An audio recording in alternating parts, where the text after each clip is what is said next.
Ang kwentong ito ay hango sa totoong buhay. Mula ito sa isa nating kabayan na itago na lang natin sa pangalang Antonio. Ito ay istorya ng kanyang lolo na itago na lang natin sa pangalang Limuel. Taong 1945. Antique. Sa isang liblib na bayan ng Antique, naninirahan ang mag-amang si Limuel at Mang Elias. Bagamat simple ang pamumuhay, masasabing kontento ang dalawa basta sila ay magkakasama.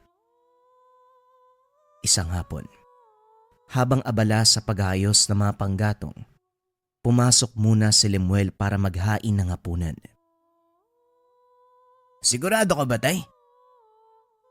tanong ni Limuel. Aba oo naman anak. Sige na, mauna ka sa loob at maghain. Kaya ko nang tapusin ang mga kahoy na to.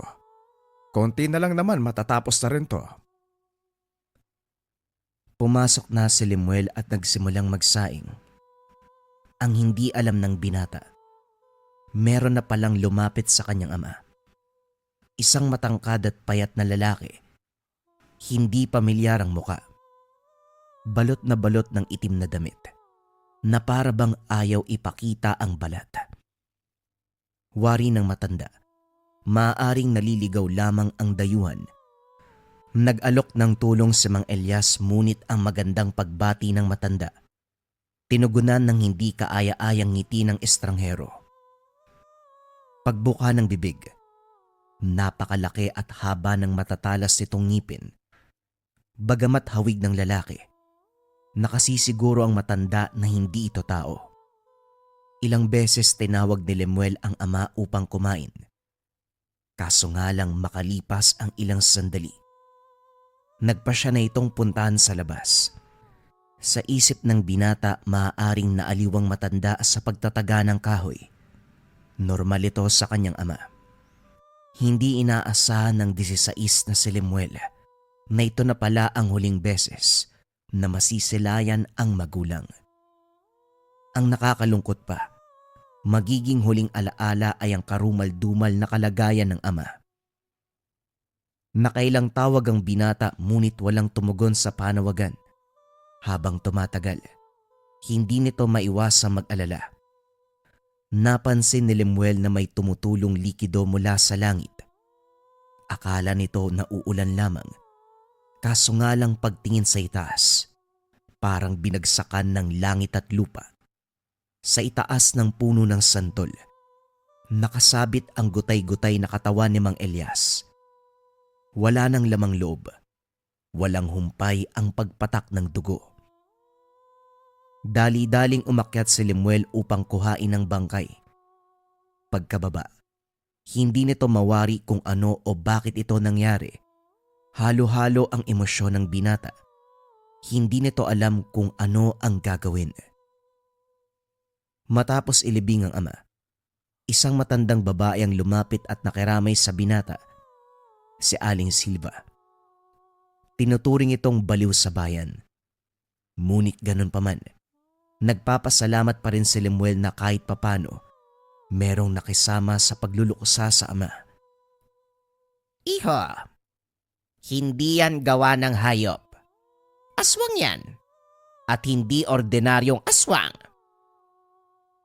"Maraming salamat po, Aling Silvia, sa pakikiramay niyo. Pero mawalang galang na ho. Wala po ako sa wisyo para makipagbiruan." "Seryoso ko, iho. Ano ka ba? Anong uri ng hayop ang isasabit sa puno ng santol ang katawan ng kakainin nito?" Dito napaisip si Limuel ng mabuti. Bagamat hindi kumpiyansado, tama ang sinabi ng matanda. Teka, paano niyo po nalaman na nakasabit sa puno si tatay? Lalo na sa puno ng santol." "Halika, sumunod ka sa akin." Sinundan ni Limuel si Aling Silva. Nagtaka ito kung bakit pumunta ang matanda sa bakuran ng tahanan.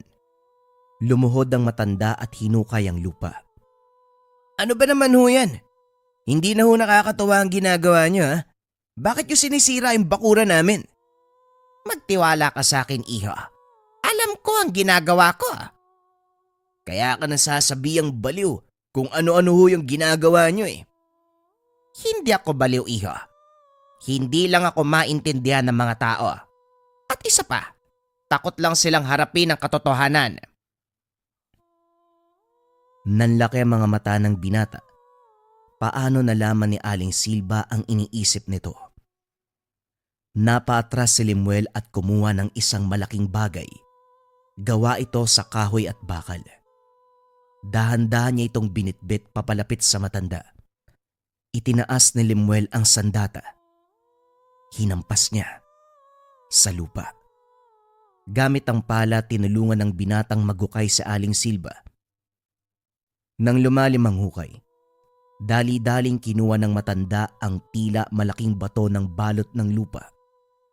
Maigi itong pinunasan hanggang sa lumabas ang baul.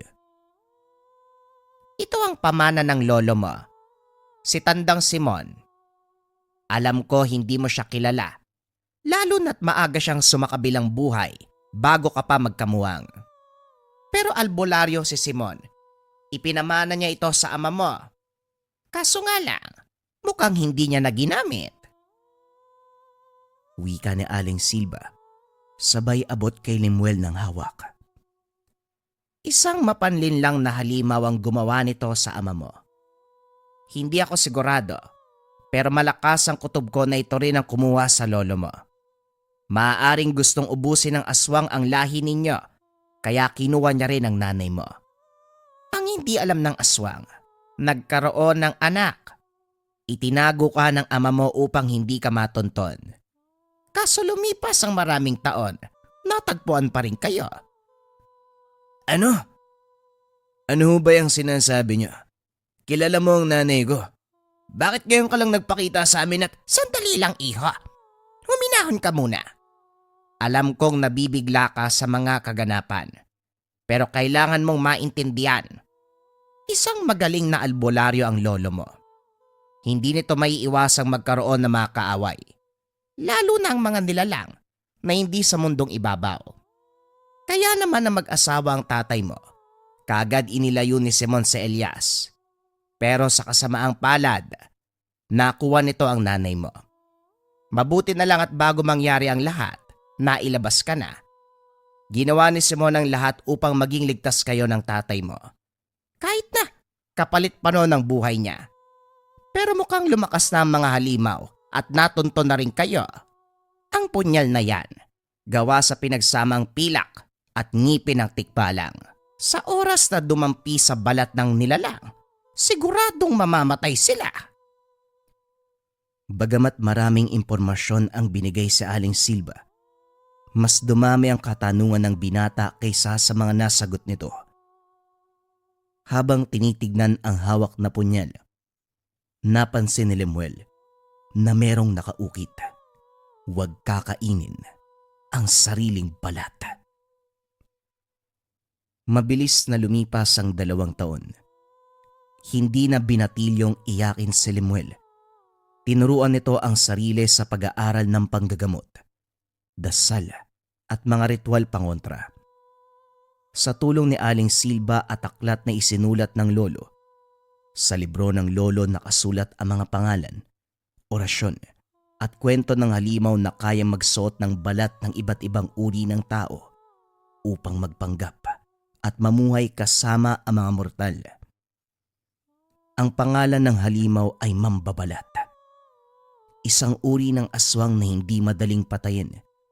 Bukod sa mas malakas ang pangangatawan dahil sa kakayahang mag-anyong tao, nagkakaroon nito na mga kasama, mga kaibigan, pamilya o kung paminsan ay kulto. Gayunpaman, mag-isa lamang ang halimaw. Teritoryal ang mga ito at kadalasan hindi magkakasundo kung sakaling makaengkwentro ito ng kapwa mangbabalat. Kaya minabuti ng nilalang na hindi magsama-sama sa iisang lugar. Habang nagbabasa, ngayon lamang napansin ni Lemuel na merong pahina sa libro na tila pinilas. Sinubukan niyang hanapin ang pahina sa baul pero hindi nagtagumpay. Habang nagpapahinga, napansin nitong tila umiilaw ang telang pinagbalutan ng punyal. Pagbukas, umiilaw na parang ginto ang kinakalawang na sandata. Sa ilalim ay merong nakatuping papel. Napakaliit ng pagkakatupi nito kaya hindi kagad napansin nung unang buksan. Pagkabuklat, natuklasan na rin sa wakas ang matagal na hinahanap. Doon nakapaloob kung paanong matutukoy na mambabalat ang isang mamamayan. Maiging tinandaan ni Lemuel ang bawat detalye upang matukoy kung sino ang pumatay sa ama. Isang araw pumunta sa bayan si Lemuel. Pinagmasdang mabuti ang bawat nakakasalamuha. Binabantayan ang bawat galaw, titig, at ang pinakaimportante, ang pagkawala ng anino. Nanggagaling ito sa palengke, mga paaralan at parke. Pagdating ng hapon umuwi na ang binata. Ipinagpatuloy ang pagmamasid at paghahanap sa nilalang dahil wala rin naman itong ginagawa sa tahanan. Tanging katahimikan lamang ang sumalubong sa kanya. Ang pagbisita sa bayan ang tanging paraan nito upang makasalamuha sa kapwa. Isang araw, uwi na sana si Lemuel dahil wala itong nakitang kakaiba. Kaso nga lang naagaw ang atensyon nang makarinig ito ng komosyon. Nagkumpulan ang mga tao at napagtanto na merong namimigay ng ayuda at mga sobre. Nalaman ng binata, nangangampanya pala ang dating kapitan ng bayan. Hindi na sana interesado si Lemuel, ngunit nang makita ang tumatakbong kandidato, nanlaki ang mga mata. Hindi sigurado ni Lemuel kung bakit walang nakakapansin ng kakaibang kinikilos ng dating kapitan. Ibang-iba ang galaw at halos hindi pumipikit. Bagamat terik na terik ang araw, mapapansin na wala itong anino. Abala ang mga tao sa pagkuha ng ayuda, mga sobrang may laman na pera. Kaso nga lang kahit ilang beses abutan ng binata, hindi ito interesado sa hinahandog sa kanya. Kahit papano, maayos naman ang pakikitungo ng residente kay Lemuel kahit hindi nila ito kilala. Dahil dito, sinubukang kumuha ng impormasyon ng binata mula sa mga nagdadaldalang mamamayan. Inantay matapos ang pangangampanya. Sinubukang sundan kung saan nauwi ang kapitan. Ngunit nang mapansin ito, dali-daling umuwi si Lemuel upang hindi mahalata. Kinabukasan muling bumalik sa bayan ang binata. Ayon sa mga residente, talamak na ang mga nawawalang mamamayan sa lugar.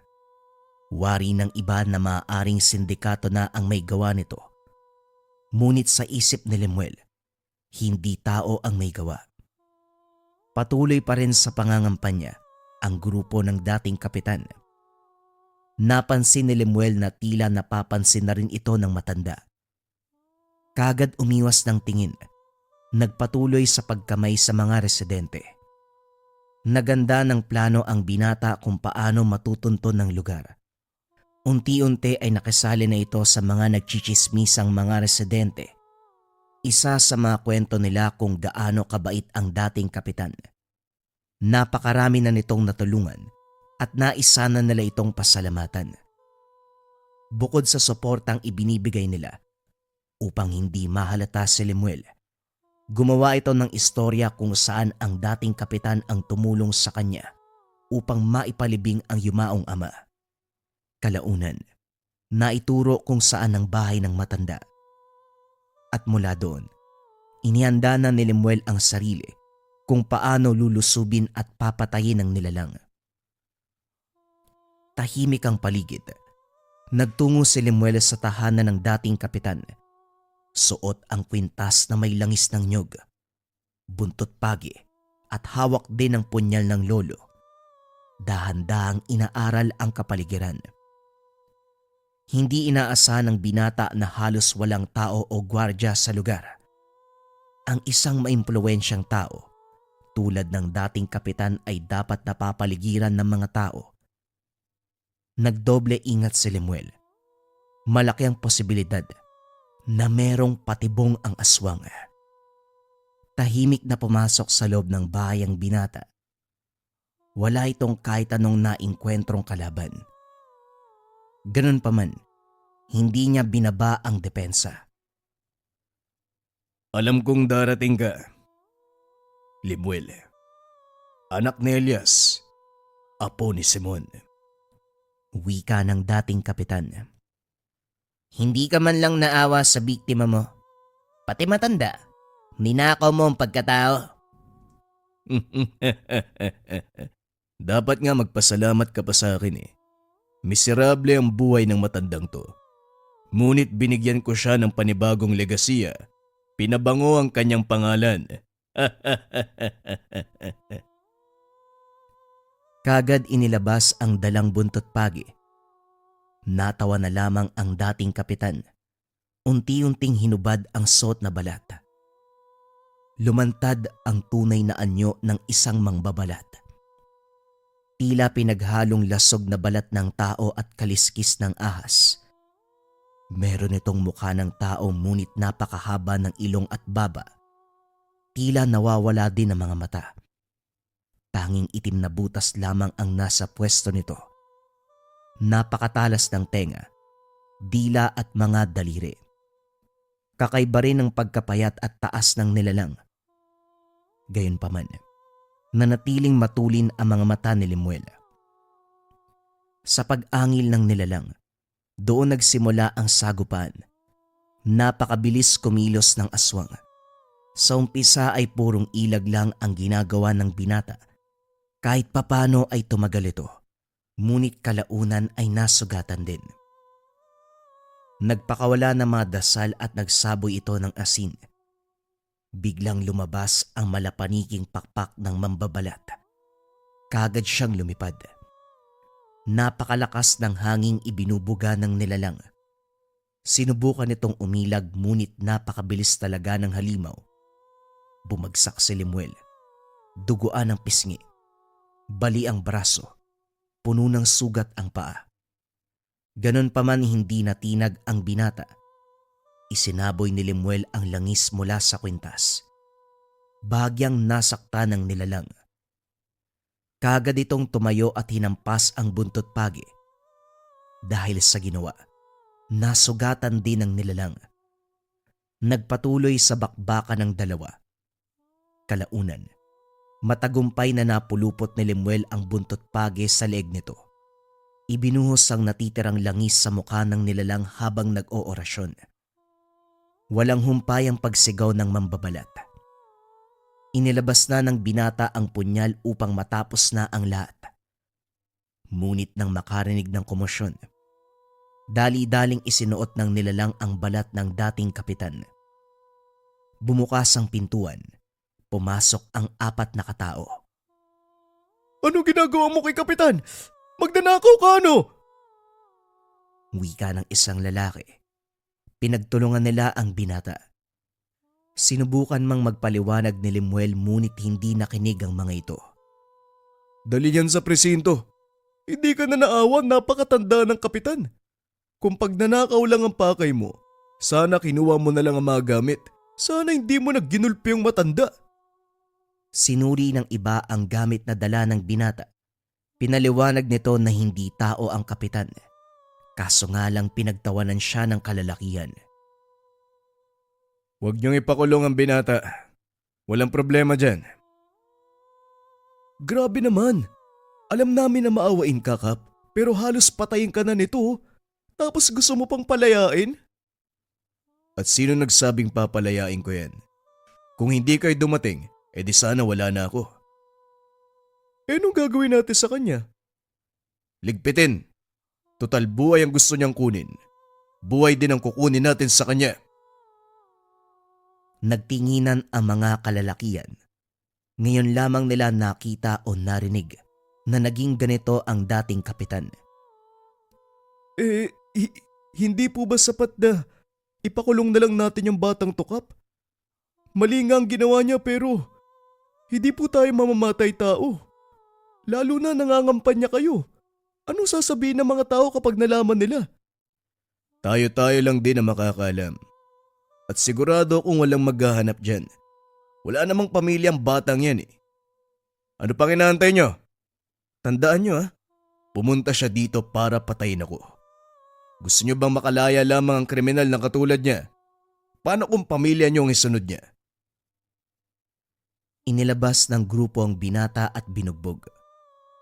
Tanging ang buwan lamang ang nagbibigay ilaw sa kadiliman ng bakuran. Gayunpaman, sapat naman ito upang makita ang mga sumunod na kaganapan. Inihanda ng grupo ang sandata upang tuluyang paslangin ang binata. Nakalood si Lemuel habang napapalibutan. Nakatali ang mga kamay at sa huling pagkakataon tinignan nito ang nilalang. Ngiting tagumpay ang nakamarka sa mukha nito. Hinawakan ng kapitan ang mukha ni Lemuel. Sa'yo matatapos ang legasiya ng pamilya nyo. Nang dahil sa akin, hindi na matatakot at magtatago pa mga kauri ko. Bagamat duguan at halos mabulag na ang kaliwang mata, nagawa pang duraan ni Lemuel ang matanda. Lingid sa kalaman ng nilalang, itinago nito sa bibig ang langis na nagmumula sa kanyang kwintas. Napatras ang matanda, hawak-hawak ang muka. Papatay na sana si Lemuel, ngunit dahil sa malakas na angil ng kapitan, natigilan ang mga ito. Nabahag ang buntot ng mga kalalakian. Dito na nagkaroon ng pagkakataon si Lemuel na kunin ang punyal. Pagtanggal ng tali sa kamay, kagad nitong sinaksak ang nilalang. Nagsimulang manginig ang kapitan. Pumapalag ito ngunit hindi umuubra. Tumalsik mula sa katawan nito ang balat ng kapitan. Isa-isa, lumabas ang iba't ibang balat ng taong nakain at ginagamit nito. Narinig ni Lemuel sa mga kalalakian na ito ang mga nawawalang mamamayan sa lugar. Napapikit na lang ang binata nang isang pamilyar na muka ang inihubad ng nilalang. Sa pagtulo ng luwa, ibinaon niya ang punyal. Ngayon ikaw naman, kainin mo ang sarili mong balat. Hinugot nito ang punyal sa dibdib. Sa pilitang hiniwa, binuka ang bibig ng nilalang. Habang nagbibitiw ng napakalakas na orasyon, ipinasok nito ang punyal sa bibig. Ang balat mong mapanlinlang, lunukin mo upang pagdusa ng walang hanggan.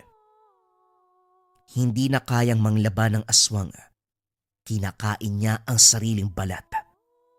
Umaangil, nagwawala, nagdurugo. Wala itong magawa ko hindi magpatuloy sa pagnguya ng sariling katawan. Unti-unting lumambot ang laman nito hanggang sa naging putik.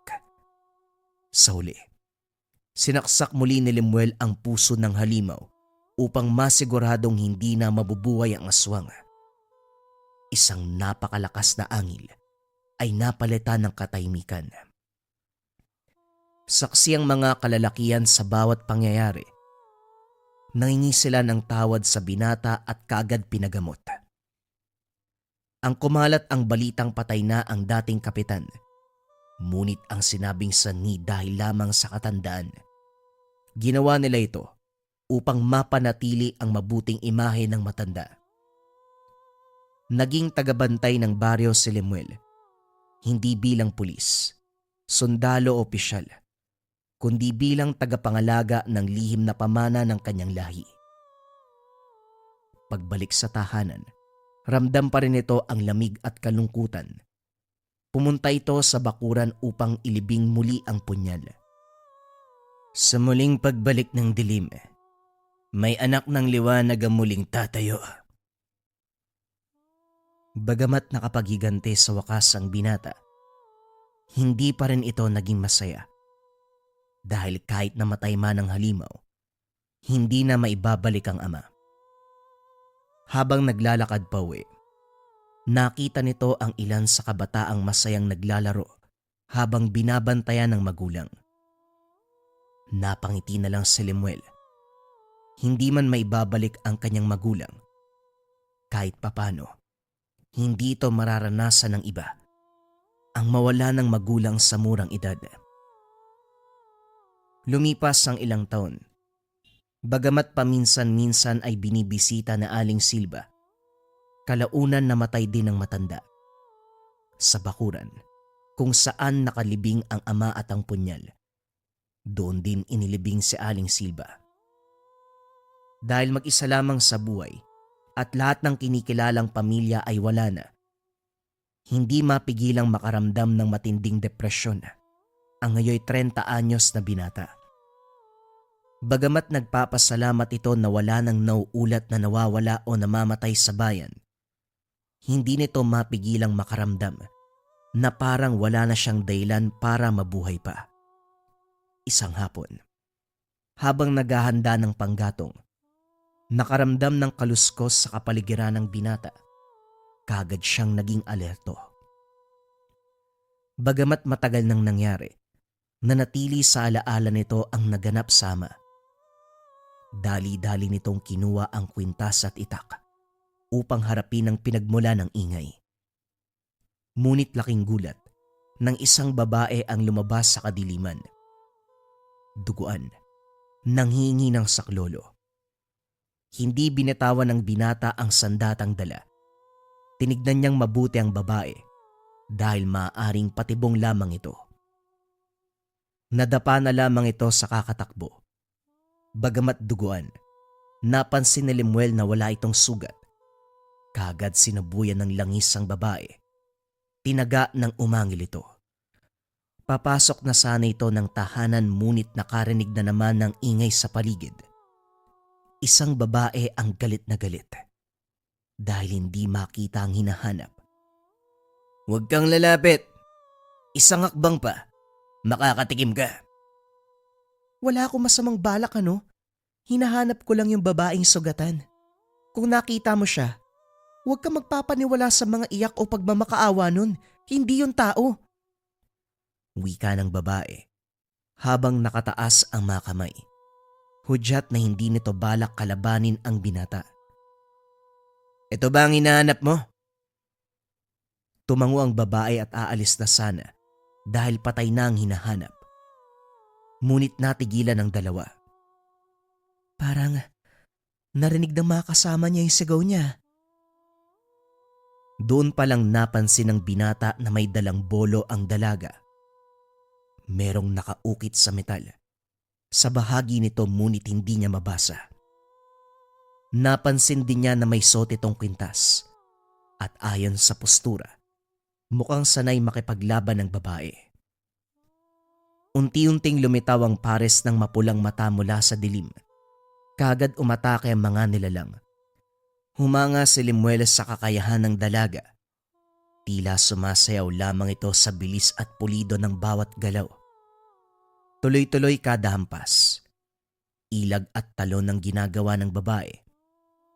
Nang mapatay nito ang tatlong lumabas, kaagad humarap ang nagpakilalang si Gina kay Lemuel upang kausapin sana ito.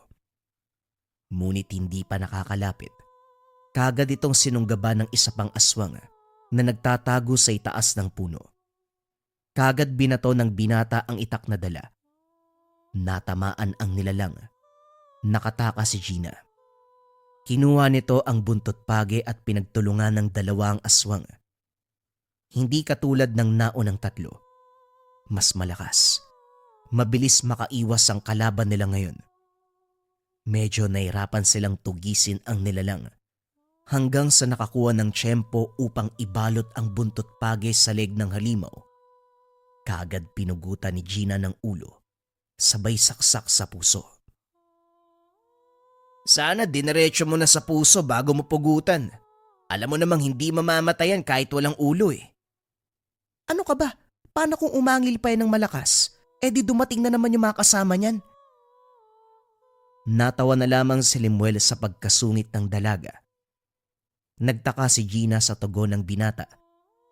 Aalis na sana ito ngunit pinigilan. "Teka, kumain ka na ba? Mukhang kanina ka pa tumutugis ng aswang .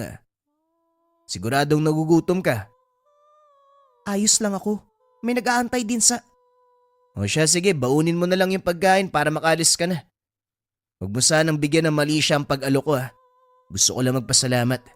Kasi, pwede mo naman akong iwan kanina pero nakipaglaban ka pa rin.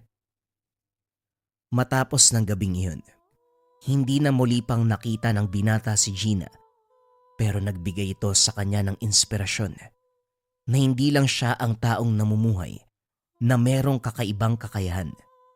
May mga taong nilalaan ang kanilang buhay upang protektahan ang mga nangangailangan. Magmula ng araw na yon, buong pusong tinanggap ni Lemuel ang kanyang tungkulin. Gamitin ang punyal ng kanyang lolo upang tugisin ang lahat ng nasa kaliwa, mapaaswang man o tao. Ang susunod na mga kwento mga kabayan ay para sa ating weekend marathon. Huwag na nating patagalin pa. Simulan na ang storya. Ang kwentong ito ay hango sa totoong buhay. Mula ito sa isa nating kabayan na itago na lang natin sa pangalang Mon. Taong 1979, probinsya ng Sulu. Oh, may problema ba, Mon? Kanina ka pa nakatitig sa bangka ni Dato Imbok. Anong meron? Tanong ni Mang Lino sa nakababatang kapatid na si Mon. Kakadaon lang nila mula sa pagpapalaot. Kaunti lang ang nahuli dahil masama ang lagay ng panahon. Nagustuhan ko po yung layag ng bangka. Ang kulay po kasi. Sino nagmamay-ari niyang kuya? Dato ba? Tanong ni Mon. Dato Imbok. Siya ang pinakamatandang katutubong tausog dito sa lugar. Namumuno ng pangkat noong araw. Ganyan talaga ang bangka nila. Makukulay ang layag. Sa katunayan marami sila noon Ewan ko kung anong nangyari. Siya na lang ang natira. Ang sabi, lumipat daw sa ibang lugar at doon na nirahan. Ang pamilya ni Dato Imbok ang naiwan. Subalit pagkatapos ng isang malagim na trahedya, ayan mag-isa na lang. Nakakatuwa nga noon kasi tuwing may okasyon ng kanilang pangkat, naiimbitahan ng ilan sa amin. Ang saya ng pagdiriwang nila. Kahit yung ibang proseso hindi ko naiintindihan. Muling wika ni Mang Lino. Siya po ba yung lalaki na hindi nagsasalita nung nakaraan? Yung nakasalubong natin? Oo, yun nga. Ang totoo niyan, hindi naman siya pipi. Magaling magsalita noong araw. Siya nga ang tagapagsalita kapag may okasyon sa kanila. Ngayon lang naging tahimik pagkatapos ng trahedyang sinapit ng pamilya. Medyo nawawala sa tamang wisyo. Nagsasalita mag-isa. Sinasamantala naman ng mga tao. Naging pulutan sa tsismisan. Minsan, pinagkakaisahan ng kapwa mandaragat. Ninanakawan ng huli. Tinitingala siya ng buong pangkat dati. Pero ngayon, pinagtatawanan. Marami nagsasabi tungkol sa matanda, mga kwentong paninira. Isa na rito ang pinapakalat na aswang daw siya. Sala rin sa mga kasamaang nangyayari sa mga tao. Ewan ko lang, wala namang matibay na pruweba. Hindi maiwasang makaramdam ng awa ni Mon sa sitwasyon ng Datu. Naalala niya ang sinapit ng ina noong araw. Isang alkalde ng bayan pero pagkatapos masangkot sa isang pangyayari, nasiraan ng bait. Pinagtatawanan na lamang. Matapos ang maiksing pag-uusap, binaybay na nila ang daan pauwi. Pagdating ng tahanan, naabutan ang kapitbahay na nagkakagulo. Unang narinig ang salitang aswang. Dali-daling nakiusyoso si Mang Lino upang malaman ang mga kaganapan. Mabuti na lang talaga gising pa si Tasyo dahil kung hindi, malamang hindi nasisikatan ng araw ang sakiting ina. Grabe yung mga aswang. Sakitin na nga tapos bibiktimahin pa. Wika ng kapitbahay, si Aling Roda. May ganong aswang kasi. Yung mga may sakit ang binibiktima. Ngayong nakaabot na dito sa atin ang ganyang klase ng halimaw, mukhang kailangan ko nang ilipat sa ibang lugar si tatay. Kahit nakaratay sa banig ang tatay ko, gusto niya pang mabuhay ng mahaba. Eh nako, tapos ngayon may aswang sa paligid. Wika ni Aling Masing. Parang naninibago kayo. Ilang beses nang pabalik-balik dito sa atin ang aswang na yan. Sa mga panahon na yon, walang sakitin sa pamilya natin, kaya hindi tayo nakaranas ng pambibiktima. Ngayon na meron, eto na. Mag-ingat na lang talaga tayo para kahit papano makaligtas. Tulong-tulong na lang din. Kung sakaling may mapansin kayo, mas maraming kakalaban sa halimaw. Mapapadali ang pagtaboy. Wika ni Mang Rico. Sigurado ba kayo na ibang aswang yun ang bibiktima? Kagabi nakita ko si Dato Imbok, galing sa tahanan ni Mang Tasyo. Mabilis na naglalakad, walang lingon-lingon eh. Yung galawan parang may ginawang masama. Wika ng binata na nagngangalang Miguelito. Ang binatang ito ay biktima ng aswang nung araw. Swerte lang dahil nakaligtas sa mga sandaling iyon. Kinilala niya ang halimaw bilang si Dato Imbok. Aniya, kamuka at kahubog ng nilalang ang nasabing dato. Walang matibay na pruweba, pero dahil sa kahina-hinalang kilos ng matanda, hindi maiwasang pagdudahan. Magmula ng araw na yon, samot-saring haka-haka ang umusbong laban kay Dato Imbok.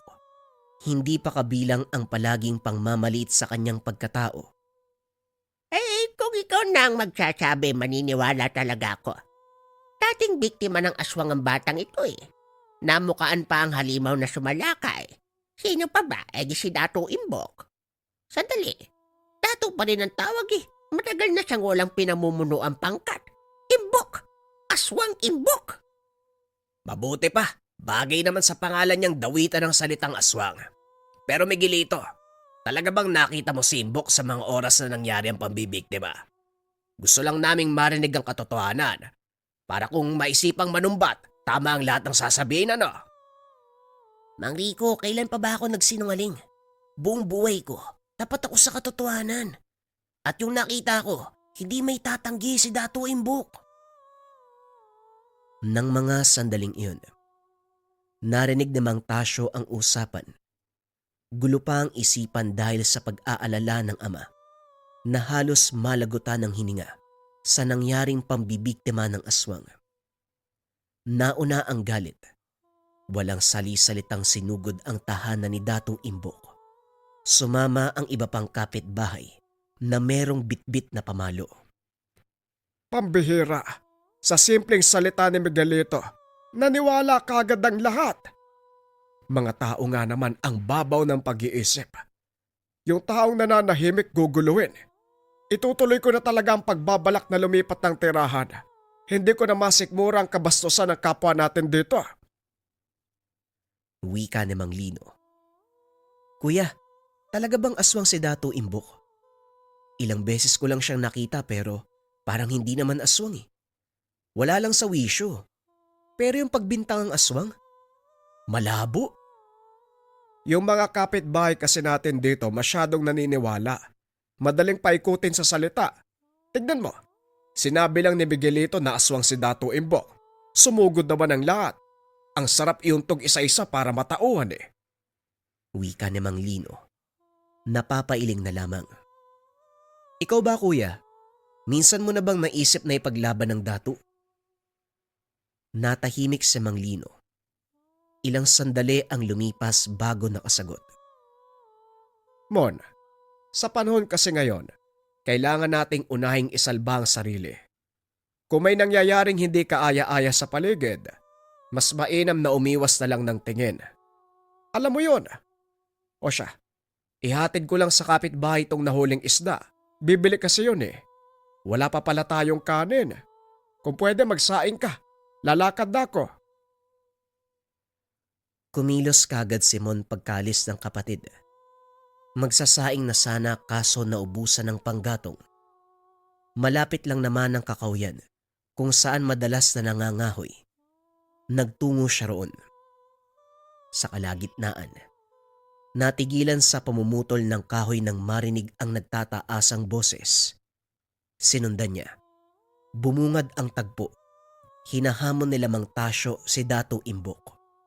Hindi to pumapalag. Nasa loob lamang ng tahanan at pilit na itinataboy ang mga ito. May nakakita sa'yo sa oras na biniktima ang nanay ko. Ipagkakaila mo pa rin. Dato Imbok, lumabas ka riyan. Mag-usap tayo ng harapan. Huwag mong intayin na maubos ang pasensya ko. At baka makagawa ko ng bagay na pagsisisihan mo habang buhay. Wika ni Mang Tasyo. Iho, ano bang nagawa ko mali para pumarito kayo at manggulo? Hindi ako ang aswang kagaya ng sinasabi nyo. Tao ako. Taong nananahimik. Kaya pakiusap tumigil na kayo. Wika ni Dato Imbok. O Imbok, hindi mo kami madadaan sa anumang pawa. Huli ka na nga sa akto. Lumulusot ka pa. Ilang beses ka nang nakita ni Miguelito.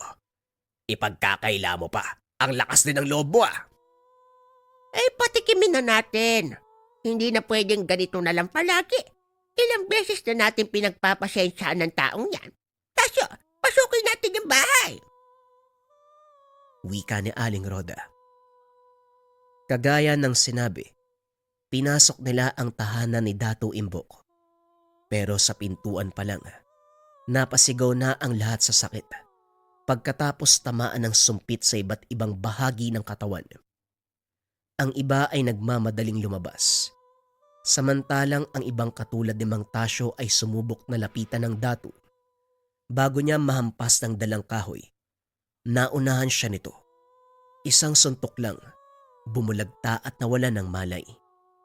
Nagulat ang lahat, nanlaki ang mga mata habang nakatingin sa matanda. Anong nangyari? Napatay niya ba si Tasyo? Hindi na kumikilos. Wika ni Aling Masing. Aba malay ko, bahala na kayo dyan. Basta uuwi na ako. Masakit ang supit.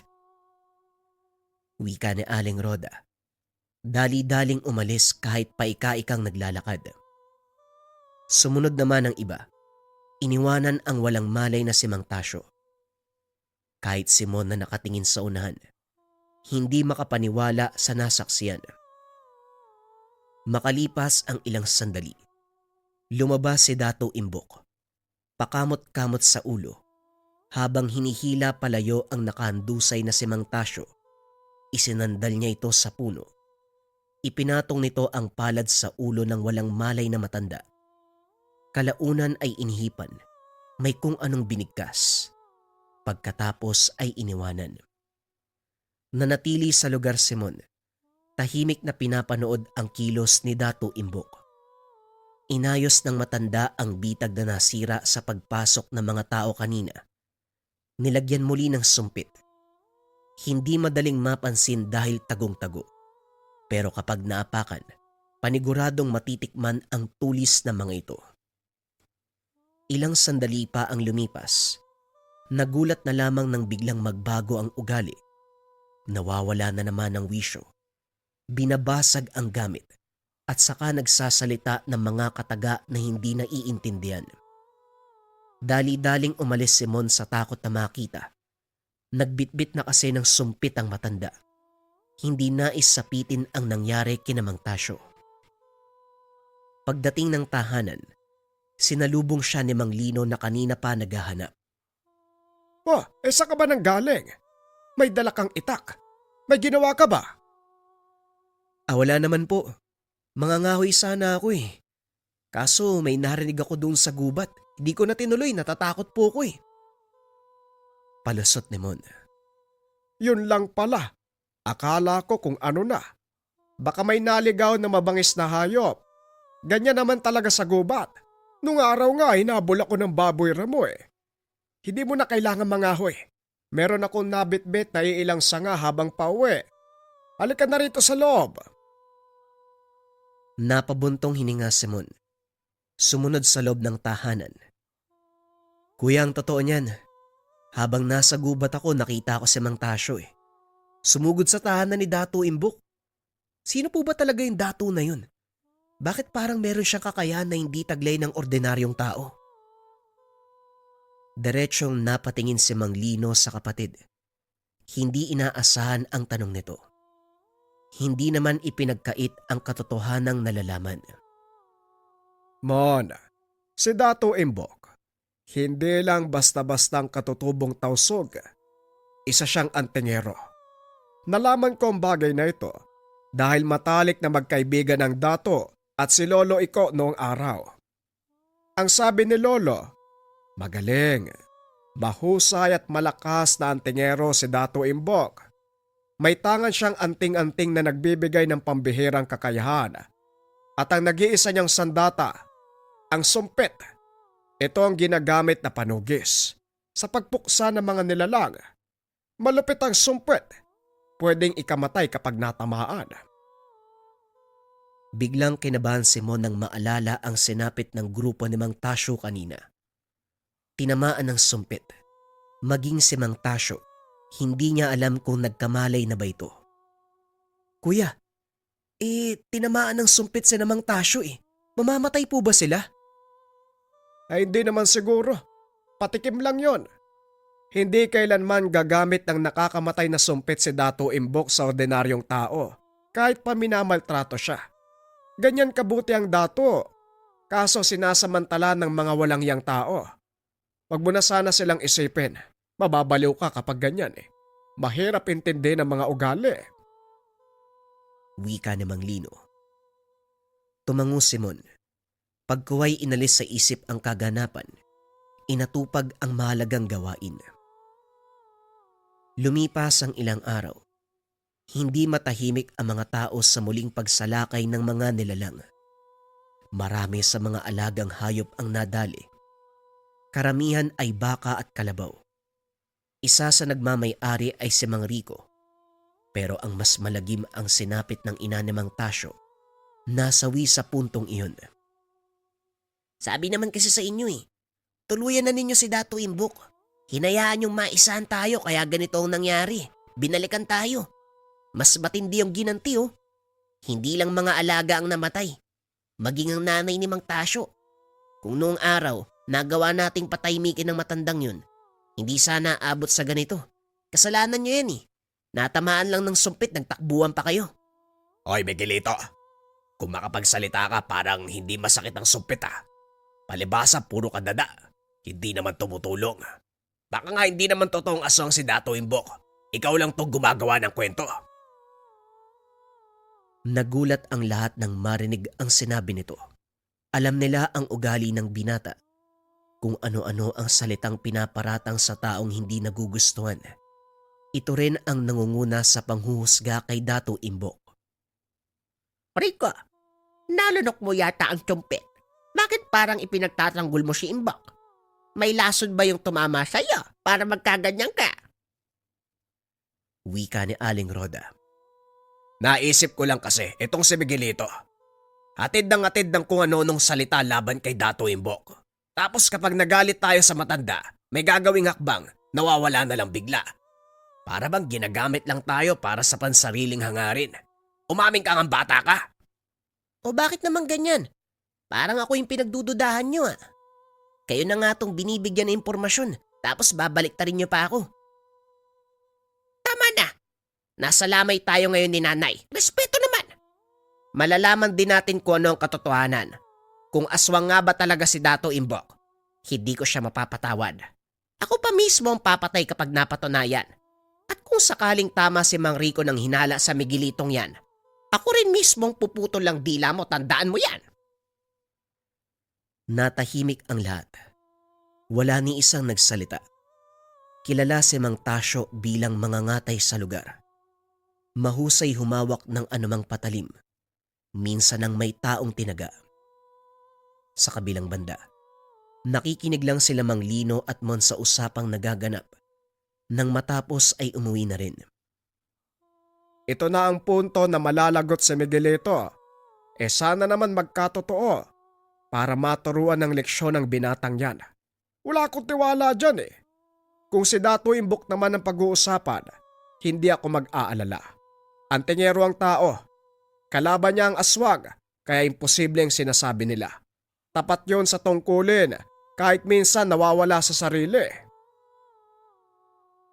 Makaraan ang ilang linggo. Lumala ang sitwasyon ni Dato Imbok. Madalas na itong nakikita kung saan-saan. Natutulog sa damuhan. Naging madungis. Nangayayat. Basta-basta na lamang nagsasalita ng mga bagay na ikakatakot na makakarinig.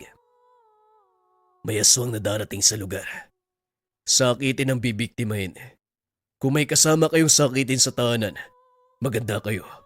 Darating ang aswang. Darating ang aswang. Wika ni Dato Imbok habang sinasaksak ng sumpit ang puno ng saging. Marami pa itong sinabi pero hindi maintindihan dahil nag-iiba ng lingwahe. Ay nako, tuluyan na ngang nabaliw ang kawawang Dato. Sayang, ang bait pa naman na tao niyan eh. Sino na lang ang magpoprotekta sa mga tao laban sa aswang kung ganyan ang kalagayan niya? Ay nako naman. Napabuntong hininga si Mang Lino. Umiiling habang nakatingin sa Dato. Nangihinayang sa kakayahan nito bilang antingero. Kuya, parang mangyayari pa naman siguro ang bagay na yan. Malay natin, babalik siya sa wisyo kapag may napansing aswang sa paligid. Ilang beses nang may nanggugulo sa lugar eh. Pero sinong lumalaban sa mga yan? Sabi nga ng mga tambay, may nakita sila nakikipaglaban sa nilalang eh. Hindi lang namukaan dahil madilim. Baka si Dato Imbok yun. Wika ni Mon. Baka nga. Kung tama ka ng hinala, hindi pala pinabayaan ng Diyos ang lugar natin laban sa mga nilalang kahit papano. Pagsapit ng gabi, naganda ang magkapatid para sa pagpapalaot. Pagdating ng baybayin, dumiretso sila sa bangka. Nagsimulang magsagwan. Hindi pa nakakalayo nang mapansin ang papalapit na bangka. May sakay itong lalaki. Tinawag ni Mang Lino para batiin sa pag-aakalang kakilala, pero hindi sila pinansin. Kuya, bakit parang nangangamoy ang taong yun? Wala namang sakay na isda, pero ang lansa. Alam ko nandito tayo sa karagatan pero kakaiba talaga eh. Kinikilabutan nga ako eh. Nilingon nila ang lalaki. Nang mapansing nagmamadali itong naglakad habang palingon-lingon. Dali-daling bumalik ng baybayin ang magkapatid para alamin ang kilos nito. Bigla silang naginala sa galawan kung kaya't sinundan. Dire-diretso ang lakad ng lalaki na parabang kabisado ang daan. Nang makarating sa mga bahay, nagtago ito sa kakawyan. Mon, mukhang hindi maganda ang kutob ko sa lalaking yon. Parang hindi normal eh. Maging alisto ka. Kung may mangyayaring masama, tatakbo tayo. Pinagmasdan nilang mabuti ang lalaki. Wala pa namang ginawang hakbang. Nakatitig lamang sa bahay. Pagkalipas ng ilang sandali, napakusot na mga mata sila Mang Lino at Mon nang biglang nag-iba ang hubog nito. Mula sa pagiging tao, naging isang halimaw. Dali-daling gumapang patungo sa silong ng tahanan. Nagkatinginan na lamang ang magkapatid habang pinakikiramdaman ang matinding kilabot. Aswang po yun, hindi po ba? Tatakbo ba tayo, kuya? Teka, sandali. Si Dato Imbok yun ah. Tama ang hinala mo, Mon. Bumabalik sa wisyo matanda kapag may aswang sa paligid.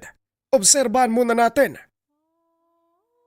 Minabuti ng dalawa na magtago habang nag-aantay sa susunod na mangyayari. Hindi nagtagal.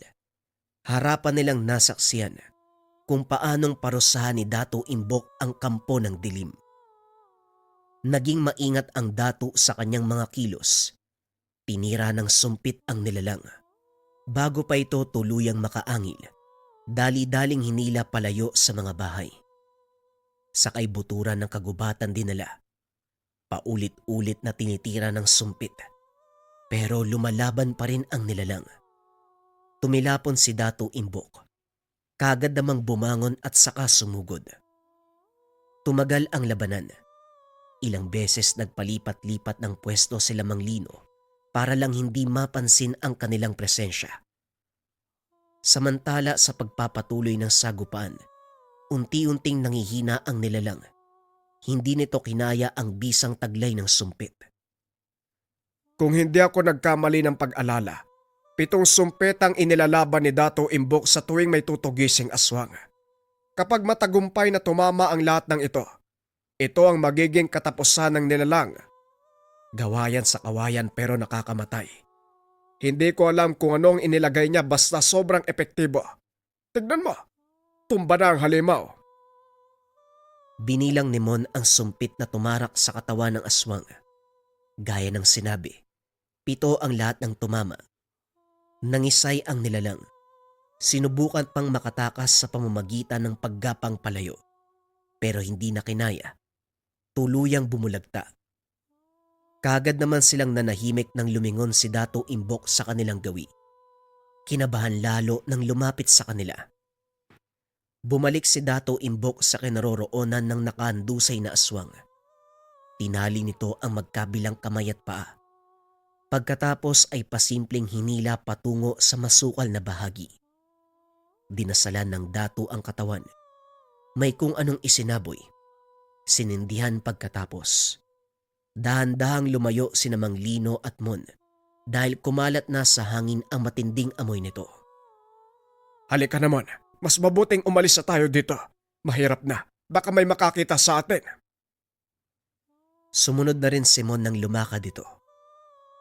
Kinabukasan, usap-usapan ang nangyari sa nakaraang gabi.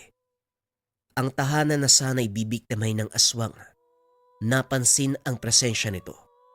Kaso nga lang hindi naabutan dahil sa mabilis na kilos ni Dato Imbok. Kagaya pa rin ng dati ang bibig ng lahat. Kung ano-ano ang sinasabi, lahat ay sinisisi sa Dato. Diyos ko, hindi ko na maintindihan ang kaganapan sa lugar na ito. Kung makapambiktima ang aswang sunod-sunod. Lilipas lang ang ilang linggo, meron na namang magpaparamdam. Paborito ng mga nilalang ang lugar natin. Kaya pala, paulit-ulit nagpaparamdam ang halimaw na yan. Hindi naman nahuhuli sa akto. Kagabi nung nagparamdam ang aswang, napansin ko yung kaagad. Pero paglabas ko, may nakita akong tao, kumakaladkad sa nilalang. Hindi ko lang alam kung sino. Madilim kasi, natakot ako. Wika ni Aling Lorna. Ang may bahay ng tahanang bibiktimahin sana ng aswang. Sino? Sigurado ko, si Dato Imbok yun. Wala nang ibang... Isang salita pa, Miguelito. Ipapalunok ko sa iyo yung kamao ko. Ang bata mo pa, pero kung ano-ano ang sinasabi mo laban sa kapwa mo. Kahit nababaliw si Dato Imbok, hindi siya masamang tao. Mas mukha ka pang ang halimaw kumpara sa kanya. May marinig pa kung sinasabi mo tungkol sa matanda. Talagang dudurugin kita. Hindi na naituloy ni Miguelito ang sasabihin nang putulin ni Mang Lino. Sumiksik ito sa tabi. Napayuko na lamang. Puro kayo paratang sa taong wala namang ginawang mali. Kapag nagkikita talaga kayo sa isang lugar, tuwang-tuwa si Satanas. Wala kayong ibang ginawa kung hindi magbigay ng masamang opinyon sa ibang tao. Sarap niyong pag-untugin. Umuwi na nga kayo. Wika ni Mang Lino. Grabe ang lupit mo, kuya. Akala ko hahayaan mo lang sila. Mabuti naman po naisipan niyo magsalita. Natakot tuloy sila. Gaya ng sinabi mo, hindi na pwedeng manahimik kung alam mong walang ginagawang masama ang tao. Noon ko pa gustong sitahin kaso naalala kong ginawa nila sa dati kong kaibigan. Pinagsabihan lang naman sila kaso nauwi sa rambulan, napatay ang kaibigan ko. Ayokong sapitin yon, pero sumusobra na sila. Nga pala, pupuntahan ko lang si Dato Imbok. Nakabili ako ng lambanog Paborito niya ang inumin na yan Bakit? Magkaibigan ba kayo para bigyan mo siya ng ganyan? Hindi naman dahil sa pagkakaibigan. Pagpapasalamat dahil pinupuksa niya mga nanggagambala dito. Kung hindi niya yun ginawa, malamang may gana pang bumalik ang halimaw para mambiktima uli.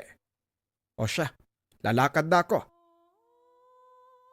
Pagdating ni Mang Lino sa tahanan ni Dato Imbok, nasa tamang wisyo ang matanda. Kakagising lang at nakilala siya kagad.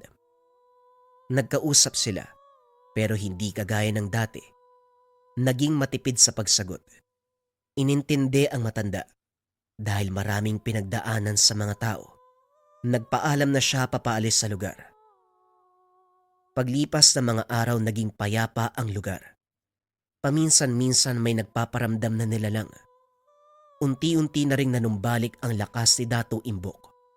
Sa katunayan, inaasikaso ito ni Mang Lino at Mon. Nagpumilit sila na alagaan ng matanda.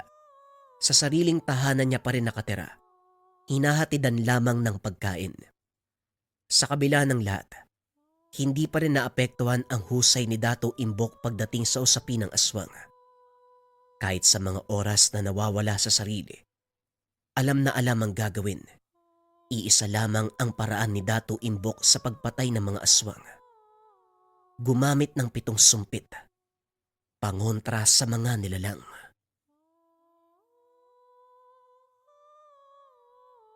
Ang kwentong ito ay hango sa totoong buhay. Mula ito sa isa nating kabayan na itago na lang natin sa pangalang Limuel. Ang kwentong kanyang ibinahagi, karanasan ng kanyang kaibigan na si Tatay Angan. Magmula nang umalis ang kanyang anak na si Samuel, patungo ibang bansa upang magtrabaho bilang OFW. Sinimulan niya ang paglilingkod sa lihim na karunungan kung saan layong mapuksa ang iba't ibang kampon ng kapangyarihang itim, lalong-lalo na ang lahi ng mga aswang na lumaganap kamakailan lang. Sa kasagsagan ng panunugis ni Tatay Angan, hindi niya inasahan na uuwi ng bansa si Samuel. Pag-uwi ng anak, dito na nagsimula ang mga balakid sa kanyang tungkulin. Subalit hindi siya nagpatinag dahil sa mga binitawang salita sa gabay ng kidlat.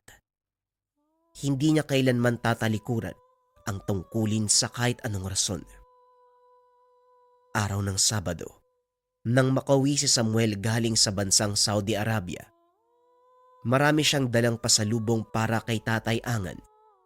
Habang nakasakay ng tricycle, hindi niya mapawi ang ngiti sa mga labi. Ilang taon siyang hindi nakauwi. Nasasabik ng makita ang natatanging pamilya, ang kanyang ama. Iyo, sa Santa Rosario ang tungo mo, anak. Oho, dun nga ho. Ay nako, mag-ingat ka ha. Dahil nitong mga nakaraang buwan ang daming naglipa ng aswang doon, lalong-lalo na sa Santa Rosario. Napakunot ang noo ni Samuel sabay sulyap sa driver. Hindi niya inasahan ang narinig.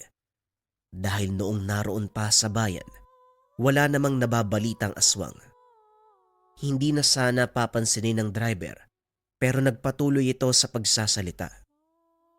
Pero alam mo, sa tuwing may aswang na mangangahas na lalapit sa Santa Rosario, hindi na nasisikatan ng araw. Ho, paano naman ho? Bawat aswang na aapak sa bayan, namamatay. 2 bangkay lang ang natatagpuan, bangkay ng biktima ng aswang o bangkay ng mismong aswang. Hindi pa alam kung sino ang taong palihim na pumupuksa sa pesteng halimaw na yan. Pero malaking tulong siya, kahit papano naliligtas sa mga tao eh. Naging mahaba ang kwento ng tricycle driver, pero hindi na masyadong pinansin ni Samuel. Hindi rin sa pagiging bastos, pero hindi pasok sa templada niya ang ganong klase ng usapin. Maliban sa hindi siya madaling mapaniwala, ayaw niya lang na merong dagdag na iniisip. Makalipas ang maigit 1 oras na biyahe, nakarating din sila sa bayan ng Santa Rosario. Ilang distansya lang din ang kanyang nilakad at narating ang mismong bahay. Pero ang ipinagtataka ni Samuel, parang matagal na inabando ang tahanan. Naghahabaan ang mga damong ligaw sa bakuran. Halos umabot na sa bubong ang mga baging. Sira na ang iilang parte ng kusina. Masyado ding maalikabok na parang ilang taon nang hindi nalinis. Tatay Angan, nandito na po ako. Kagad napaubo si Samuel nang sumalubong ang mga alikabok. Binuksan niya ang mga bintana upang lumabas ito. Isa pa, masyadong madilim sa loob. Kumuha siya ng tuwalya at pinagpag sa bawat sulok ng bahay. Nang naalis na, saka lamang siya nakahinga ng maluwag. Napabuntong hininga nang mapagtantong nagkalat ang mga gamit sa bahay. Nilinis niya muna ang buong paligid habang inaantay ang pagbalik ng ama. Matapos ng lahat ng gawain ay mauupo na sana. Kaso nga lang biglang napukaw ang kanyang atensyon doon sa isang kwarto. Kwarto ni Tatay Tangan.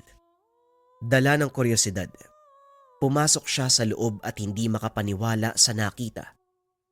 Isang puon na may katawan ng tao. May nag-iisang mata sa dibdib. May nakasabit na kwintas.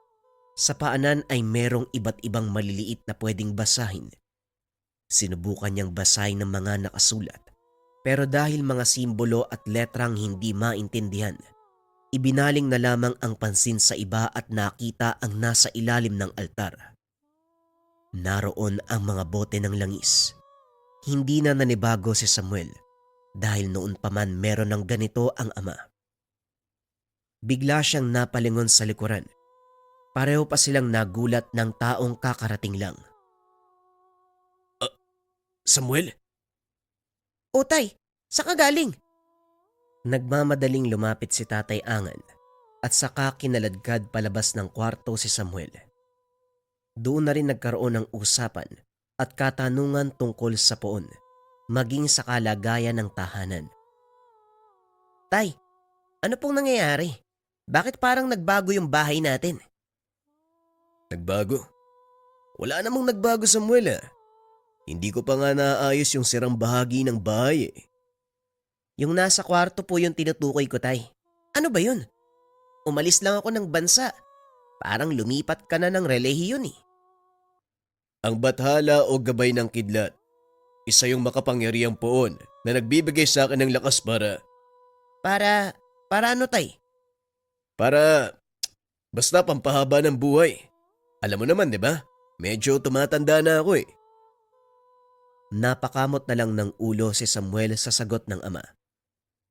Naniwala naman siya at saka ibinuhos ang oras para sa kanilang dalawa. Matagal silang hindi nagkita kaya sinulit na ang pagkakataon. Makalipas ang mga araw hindi maiwasan ni Samuel na magduda. Palaging lumalabas ng bahay si Tatang Angan sa gabi. Nagsasara ng kwarto tuwing sasapit ang 6:00. Kapag naman nagtatanong siya kung ano-ano ang dinadaylan nito, sa uli, napilitan siyang manmana ng ama. Pasado 9:00 ng gabi nang lumabas si Tatay Angan. Bago ito lumabas, sinilip muna si Samuel sa kabilang kwarto. Nang makitang tulog nagmamadali na siyang umalis, bitbit niya ang proteksyon at gabay ng kidlat. Suot na rin niya ang kwintas na agimat nito. Nakapagkarga na ng orasyon, sinusundan niya ang daanan kung saan siya dinadala ng tangan. Habang papalapit, nararamdaman niya ang presensya ng aswang. Hindi nga siya nagkamali dahil pagdating sa kabilang sitio, bumungad kagad ang isang nilalang, marahang gumagapang sa dingding ng tahanan. Upang maagaw ang pansin ng nilalang, kumuha ng bato si Tatay Angan, binuhusan ng langis at kinargahan ng orasyon. Ibinala sa dalang tirador at saka inasinta ang ulo ng aswang. Tumama ito at nabaling ang pansin kay Tatay Angan. Dali-daling umalis ang nilalang. Sinundan siya ni Tatay Angan hanggang sa makarating sila sa malawak na kapatagan. Hindi na nag-antay pa na makatakas ang aswang. Kumilos na si Tatay Angan. Kagad siyang bumunot ng itak. Sa unang atake, natigilan siya dahil ang aswang mismo ang kusang umatras. Matapos makita ang kanyang tangan na nasa dibdib. Biglang nanginig ang nilalang, sabay karipas ng takbo palayo. Normal na para kay Tatay Angan ang ganitong gawain ng mga nilalang, lalong-lalo na pag nararamdaman na ang kanyang tangan. Sinundan niya ang aswang. Nang maabutan ay hindi na binigyan ng pagkakataon upang makatakas. Bumulagta sa lupa ang bangkay. Nagmamadali ding umalis si Tatay Angan bago pa may makakita. Kaso nga lang, mula sa hindi kalayuan ay merong nakasaksi ng ginawa niya. Dali-daling lumapit ang mga tao nang wala na si Tatay Angan. Lumapit sa bangkay ng aswang at hindi makapaniwala. Nanginginig pa ito ng sundan ng tingin ang direksyon ni Tatay Angan. Pagdating sa bahay ng matanda, dumiretso siya sa kwarto ni Samuel. Nagkunwaring natutulog pa rin ang binata. Dito na dumiretso si Tatay Angan sa kanyang kwarto. Ilang sandali ang lumipas. Si Samuel naman ang bumangon upang silipin ng ama. Natutulog na ito at mahahalata ang pagod sa muka. Dumiretso siya sa kusina. Napapaisip sa kilos ng ama. Hindi nagtagal. Napatingin siya sa bintana nang may kumalabog sa labas. Sunod-sunod ang ingay. Kaya naman napasilip na si Samuel mula sa babuyan ng kapitbahay. Hindi siya makapaniwala sa nasaksiyan. Isang uri ng anino ang sumunggab doon sa baboy. Hindi na nakagawa ng ingay ang hayop. Dali-dali itong nadakma. Magtatago na sana si Samuel sa takot na baka makita siya ng anino. Kaso nga lang laking gulat niya. Lumabas ng tahanan si Tatay Angan. May dalang itak. Walang pagdadalawang isip na nagtungo sa babuyan. Sinundan niya ang tatay sa labis na pag-aalala. Kitang-kita ni Samuel kung paanong pinagtataga ni Tatay Angan ang isang uri ng nilalang. Sinasabi ko na nga ba eh. Kaya pala, hindi na maganda yung pakiramdam ko sa loob. Pati yung alaga ko, pinuputerya. Huli na nang mapansin ng kapitbahay na inaswang ang mga alagang baboy. Napatay na ni Tatay Angan ang nilalang bago pa ito dumating. Kagad siyang nagpasalamat. Nabigyan kagad ng aksyon ng problema. Laking gulat ni Tatay Angan nang makita si Samuel sa lugar. Kagad niyang itinago sa damit ang kwintas. O anak, ano ginagawa mo dito sa labas? E ba dapat natutulog ka na? Nagising po ako tay kasi maingay. Ganun ba? Halika, pumasok na tayo sa bahay. Gusto himang magtanong ni Samuel. Napatigil muna siya. Maraming gustong malaman kung paanong nalaman ng tatay na merong nilalang at bakit niya tinulungan ang kapitbahay at kung paanong napatay ang aswang. Pero dahil hindi makakuha ng lakas ng loob, pinili niyang manahimik at magmanman sa sitwasyon. Sa kabilang banda, kahit papano nakahinga si Tatay Angan dahil hindi nag-usisa si Samuel. Kilala niya ang anak. Ayaw nitong malagay siya sa kahit anong kapamakan, lalo na kapag may kinalaman sa mga aswang. At ang mas malala pa, ang pagpapasailalim niya sa lihim na karunungan nang hindi nito nalalaman. Noong panahong hindi pa nakakaalis ng bansa si Samuel, napapansin niya na sa sarili na may kakaiba siyang kakayahan. Nakikilala ang aswang kahit nasaan yung tao. Nung una hindi sigurado, pero nang maimbitahan ng kakilalang nagsasanay sa lihim na karunungan, doon niya napagtanto ang kakayahan. Magmula noon, nagsanay siya hanggang sa natutunan ang mga bagay-bagay. Saka lang din niya nagamit ang kakayahan nang umalis ng bansa si Samuel para makapagtrabaho. Wala nang kontrata sa kanya, kaya sinamantala ang pagkakataon. Pero ngayong nakabalik na ang anak, nagsimula na siyang kabahan. Malaki ang tsansa na lumayo ang kalooban ng anak kapag nalaman ang katotohanan. Napabuntong hininga na lamang ang matanda. Pagsapit ng panibagong araw, napansin ni Tatay Angan na lumalayo si Samuel sa kanya. Ayaw mang aminin sa salita, pero palihim siyang nasasaktan sa ipinapakitang kilos nito. Nang magsalo sila sa hapunan, hindi na nakapagpigil si Tatay Angan. Kinausap niya ang anak. Anak, napapansin ko, dumidistansya ka sa akin. Bakit? May nagawa ba ako mali? Wala naman po tay. Sigurado ka ba? Baka mamaya... Hindi na nagawang tapusin ni Tatay Angan ang salita nang uminit ang agimat. Damang-dama ng kanyang dibdib ang pag-init nito. Napaiwas na rin siya ng tingin kay Samuel. Nagdadalawang isip kung aalis ba o hindi. Nasa harapan niya ang anak. Kung aalis siya ngayon, mas lalong magdududa ito sa kanya. Kaso nga lang, hindi niya kayang tanggihan ang tawag ng tungkulin. Sandali lang anak ha. May nakalimutan ako eh. Kumain ka lang muna dyan. Babalik ako mamaya. Hindi na inantay na sumagot si Samuel. Nagmamadali siyang lumabas. Binaybay ang daan patungo sa direksyon na itinuturo ng agimat. Dinala siya nito sa isang abandonadong sementeryo kung saan natagpuan ang grupo ng kababaihan at kalalakihang nag-iinuman. Malapit lang sa kalsada ang kinalalagyan ng grupo pero wala nang dumaraan doon. Nagkakasayahan ang mga ito. Lasing na ang karamihan kaya hindi napansin ang dalawang aswang na kanina pa nakabantay. Naghihintay ng tiyempo para sumunggab. Dahan-dahang binunot ni Tatay Angan ang itak sa kanyang tagiliran. Nag-umpisang humakbang patungo sa kinalalagyan ng aswang. Sa magkabilang direksyon, nakapwesto ang mga nilalang. Yung malapit ang inuna, pero bago pa tuluyang makalapit, napansin ng nilalang kung kaya't nauwi sa maagang bakbakan. Nagkaroon ng sagupaan sa pagitan ng dalawang aswang at ni Tatay Angan nang mapansin ng ikalawang nilalang na nagbabanggaan ang dalawa. Lumapit na ito.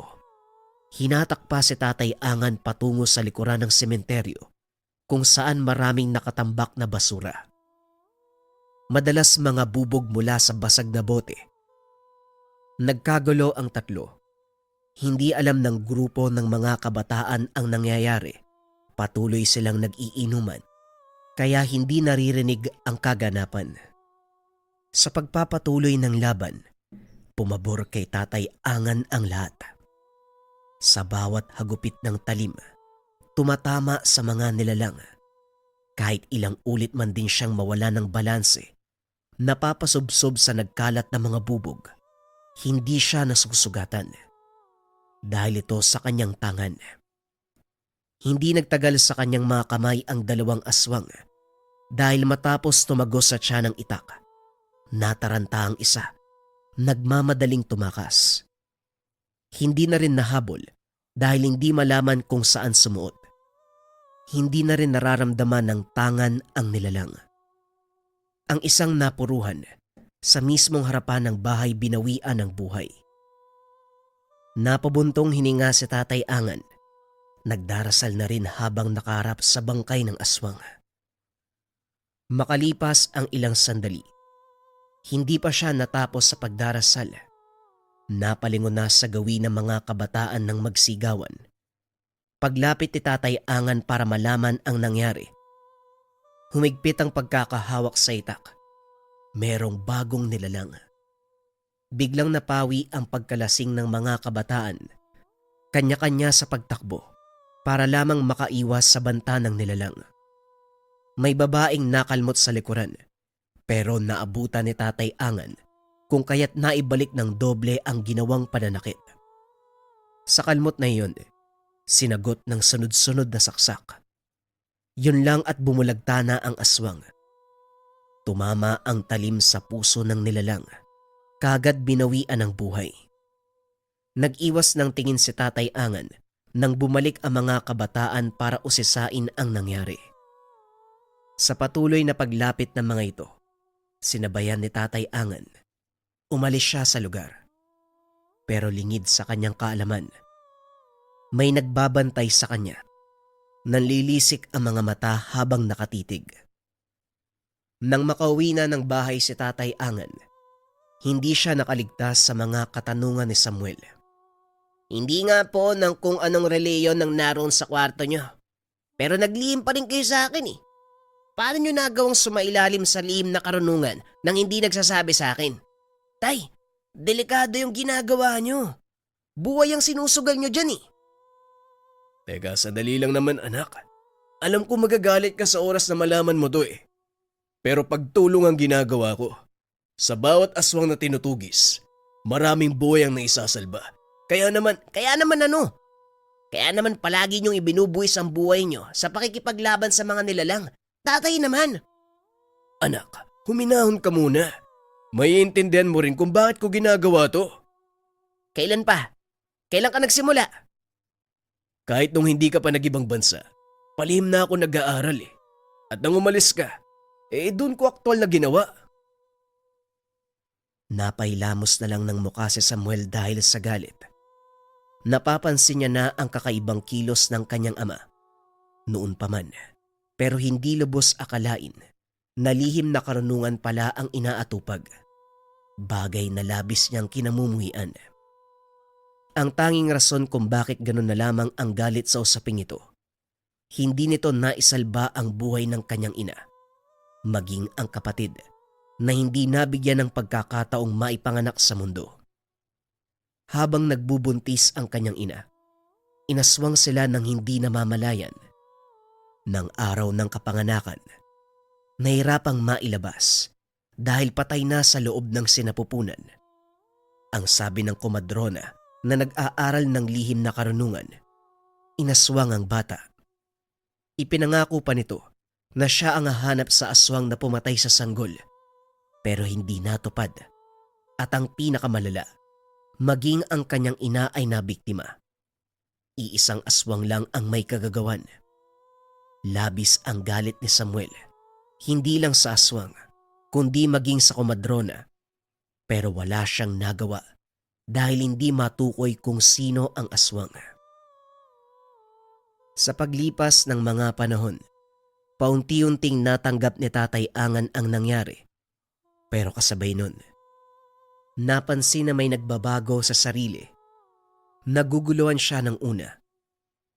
Pero nang makumpirma na kayang kilalanin ang isang hindi pangkaraniwang nilalang kahit nasaan yung tao, nagsimula siyang magduda. At nang may maimbitahan na kakilala na katulad na may kakayahan sa lihim na karunungan, nagpatulong sila sa isang dalubhasa sa ganitong usapin. Ang sabi pa ng dalubhasa, nagising na umano ang kamalayan ni Tatay Angan para sa lihim na karunungan.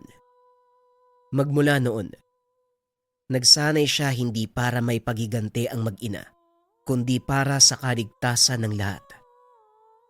Tay, alam mo naman kung gaano ko kagalit sa lihim na karunungan na yan.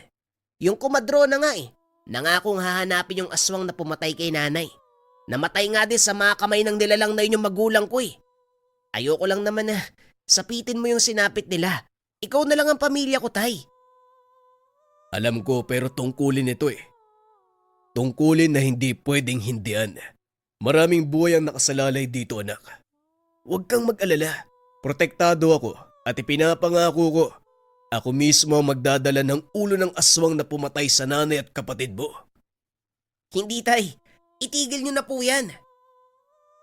Napabuntong hininga na lamang si Tatay Angan nang talikuran siya ni Samuel.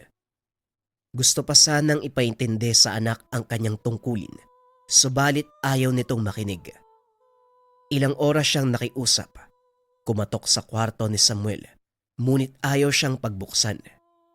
Sa huli, nanalangin na lamang si Tatay Angan naway matanggap ng anak ang kanyang ginagawa. Sa paglipas ng mga araw, mas lalong nahirapan si Tatay Angan sa sitwasyon dahil lumalayo na ang loob ni Samuel. May pagkakataon pa, naabutan niya itong nagtatangkang basagin ang puon. Itinatapon ang mga langis. Gustuin man niyang magalit kay Samuel, hindi rin magawa dahil naiintindihan ang galit ng anak. Patuloy lamang siyang nagdarasal na darating ang araw, maiintindihan siya ng lubusan. Isang hapon, pagbalik ni Tatay Angan mula sa bayan, isasagawa na sana niya ang dasal para sa agimat at sa poon. Nang mapansin nito na wala ito sa kwarto.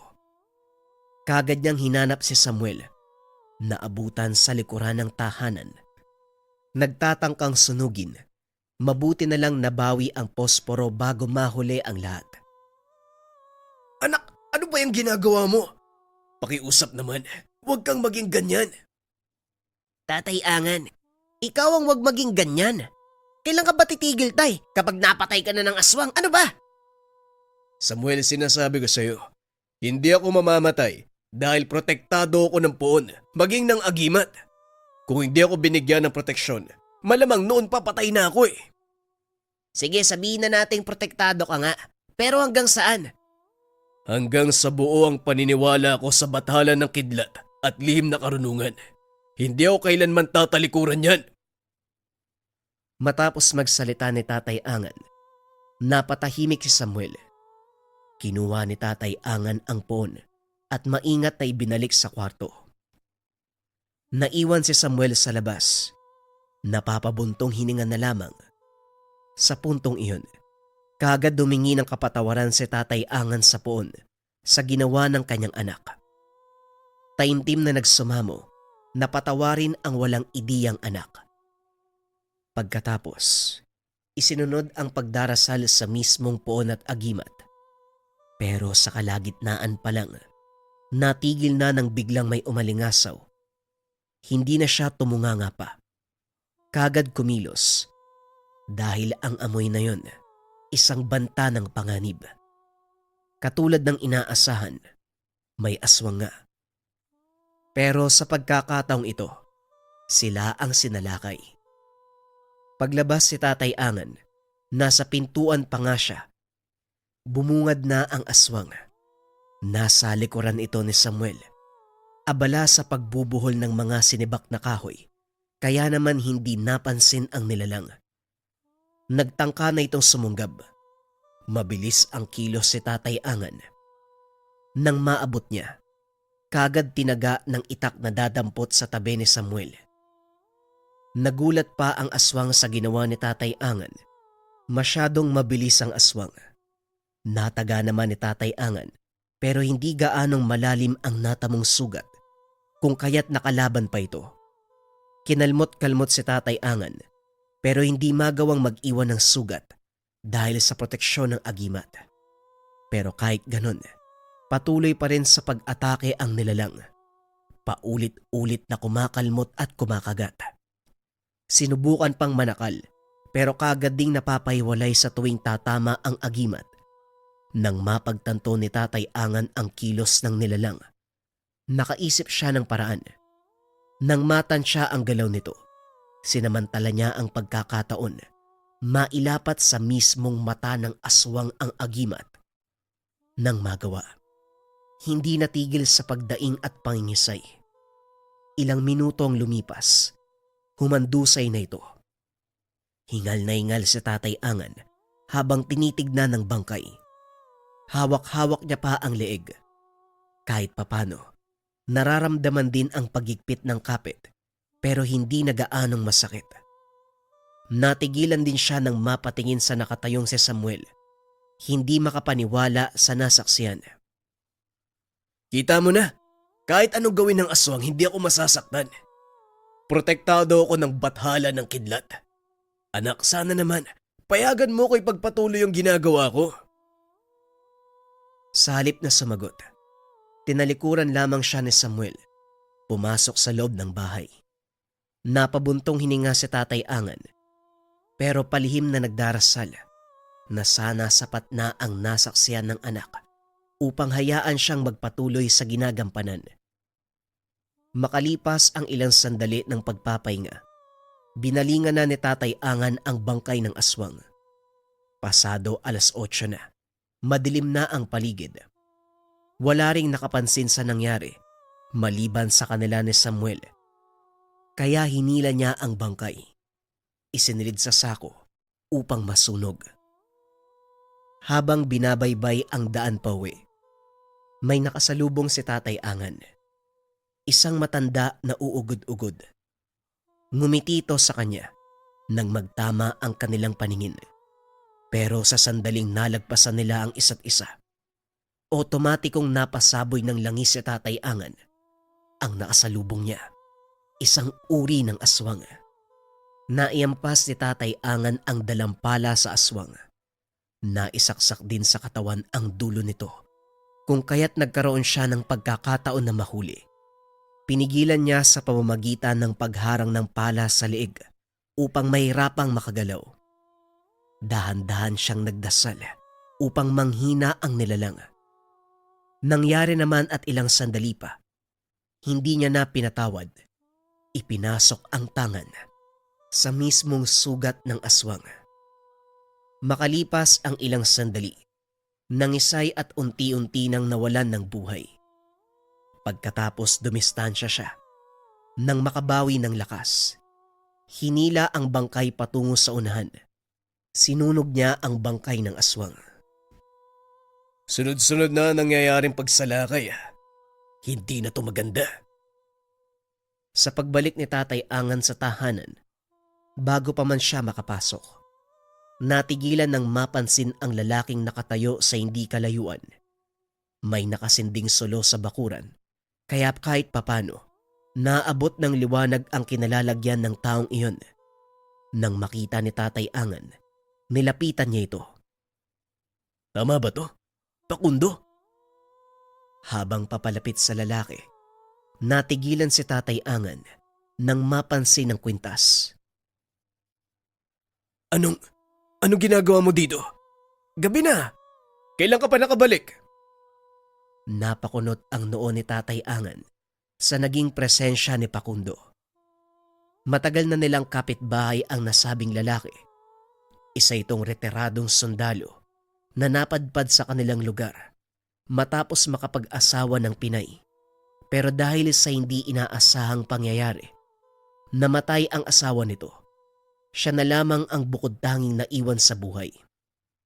Mag-isa na lamang. Ang huli niyang nabalitaan sa lalaki, bumalik na ito sa Espanya. Akala ko ba bumalik ka na sa bansa mo? Hindi ako nakauwi. May problema ba? Mahahalata sa mukha ni Pakundo na naiilang ito kay Tatay Angan. Pakundo, may problema ba? Wala naman. Tumangulang si Tatay Angan. Nasundan niya ito ng tingin nang walang pasabing naglakad palayo. Napapailing na lamang si Tatay Angan habang nakatanaw sa kakilala. Isa itong mabait na tao pero mukhang tinabla ng kasamaan. Hindi man niya narinig sa mismong bibig. Nababakas at halata sa kilos, maging sa galaw. Presensya na hindi na ito normal na tao. Sa paningin ni Tatay Angan, isang aswang si Pakundo. Kinabukasan, lumaganap ang sabi-sabi na aswang si Pakundo dahil marami umanong nakakita na nag-anyo itong halimaw. Bawat grupo na nakabantay sa kung saan-saan, si Pakundo ang pinag-uusapan. Pero may isang usapan na nakakuha ng atensyon ni Tatay Angan. Ewan ko lang pero mukhang si Pakundo yung dahilan kung bakit inaaswang yung lugar natin. Hindi ba nababalita siya rati na may kinakasamang babaeng aswang? Maiksing panahon lang silang nagsama.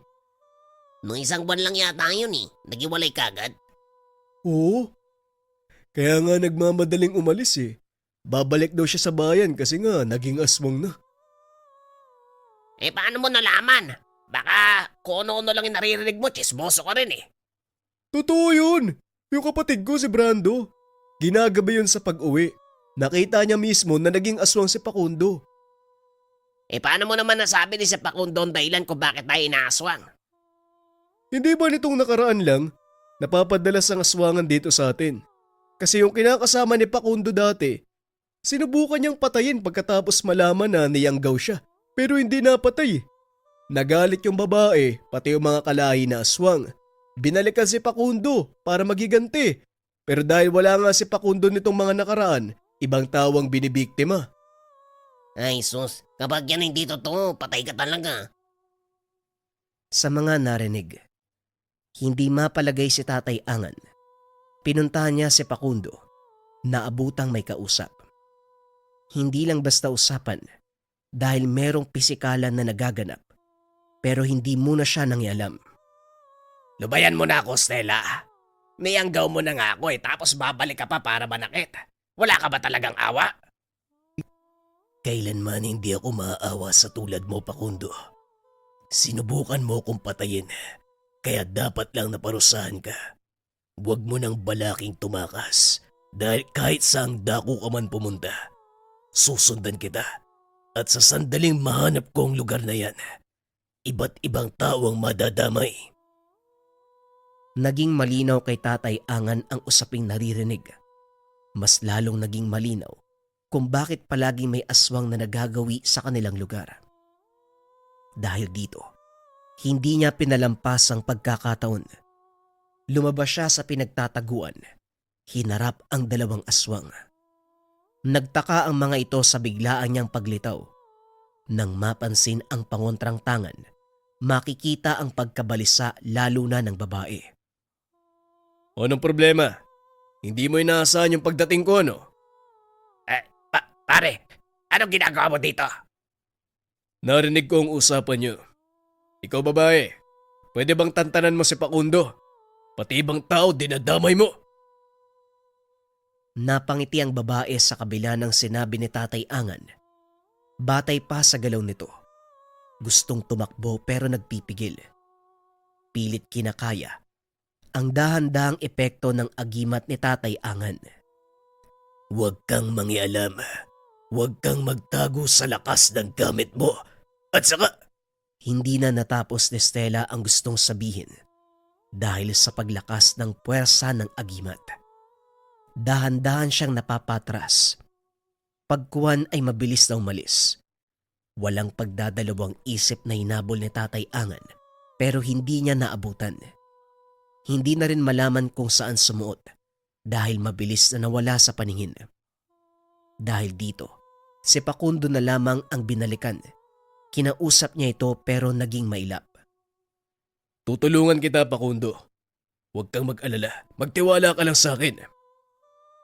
Sa pangungumbinse ni Tatay Angan, nagtiwala si Pakundo. Hindi rin ninais ang sitwasyon, kaya kagad siyang pumayag. Mamayang gabi babalik si Stella para patayin ako.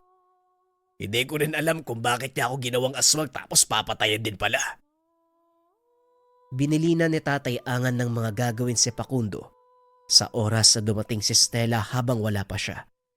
Sinabihan niya ito, kung pwede siyang lumaban, lumaban na. Umuwi si Tatay Angan upang ilagay sa kondisyon ang agimat. Kailangan niyang magdasal upang mapanatili ang pagiging aktibo nito. Wala rin si Samuel. Kahit sa ang sulok ng bahay ay hindi mahanap, hindi natagpuan. Nagtanong sa mga kapitbahay. Umalis daw si Samuel patungong bayan na may daladalang kahon. Kagad nagtungo si Tatay Angan upang maabutan ang anak. Ilang minuto pa lang ang nakakalipas magmula nang umalis ito. Kinukutuban na siya at kinakabahan. Pagdating ng bayan, dumiretso si Tatay Angan sa tindahan ng mga puon. Sakto ang pagdating dahil ibinibenta ni Samuel ang kanyang tangan. Mabuti na lamang, nagdadalawang isip sa pagtanggap ang tendero kung kaya't naabutan pa niya. Pasensya na Samuel ha, pero yung bagay na to hindi basta-basta ipinagbibili. Sigurado ka ba hindi to sa tatay mo? Bilhin nyo na lang po, mura lang naman eh. Kahit 100 lang. Basta hindi ko na makita yan sa bahay. Huwag na kayong mag-alangan. Samuel, pasensya na pero... Oh, andito pala si paring Angan. Kagad inabot ng tendero ang puon. Tinanggap ito ni Tatay Angan. Hoy anak, sumusobra ka na ha? Bakit mo ginawa to? Hindi nagsalita si Samuel. Kagad lumisan sa lugar. Nagmamadali namang sumunod si Tatay Angan matapos magpasalamat sa tendero. Sabay sila sa pag-uwi, lula ng tricycle, pero walang imik sa isa't isa. Tanging ingay lamang ng makinang sinasakyan ang umaalingaw-ngaw. Sinamantala na lang din ni Tatay Angan ang pagkakataon na makapagdasal. Pagkatapos, huminto na sa harapan ng kanilang bahay ang tricycle. Naunang bumaba si Samuel. Wala pa ring imik. Matapos makapag-abot ng pamasahe, sumunod si Tatay Angan upang makipag-usap ng maayos sa anak. Akala ko ba, Nagkakaintindihan na tayong dalawa. Pwede ba, tay? Tama na. Hanggang kailan ba kayo titigil? Kung maghihingalo na kayo dahil sa pambibiktima ng aswang. Ilang ulit ko bang sasabihin sa'yo? Protektado nga ako. Hanggang saan nga ang proteksyon na yan? Wala akong tiwala dyan eh. Tay, si Mang Jose na katulad mo, may proteksyon yun kuno eh. Namatay kahapon matapos makipaglaban sa aswang. Ano? Sino ka mo? Hindi makapaniwala si Tatay Angan sa narinig. Si Mang Jose, ang kasabayan sa pag-aaral ng lihim na karunungan. Kumpara sa kanya, mas angat ang kaalaman nito, pero hindi niya inasahan na magagapi ito ng nilalang. Paano niyo ako makukumbinsi kung may mga taong may alam sa lihim na karunungan tapos namamatay din? Tay, ayoko lang mawala kayo. Namatay na si nanay at yung kapatid ko eh. Dahil sa aswang yung tapos ngayon ikaw naman.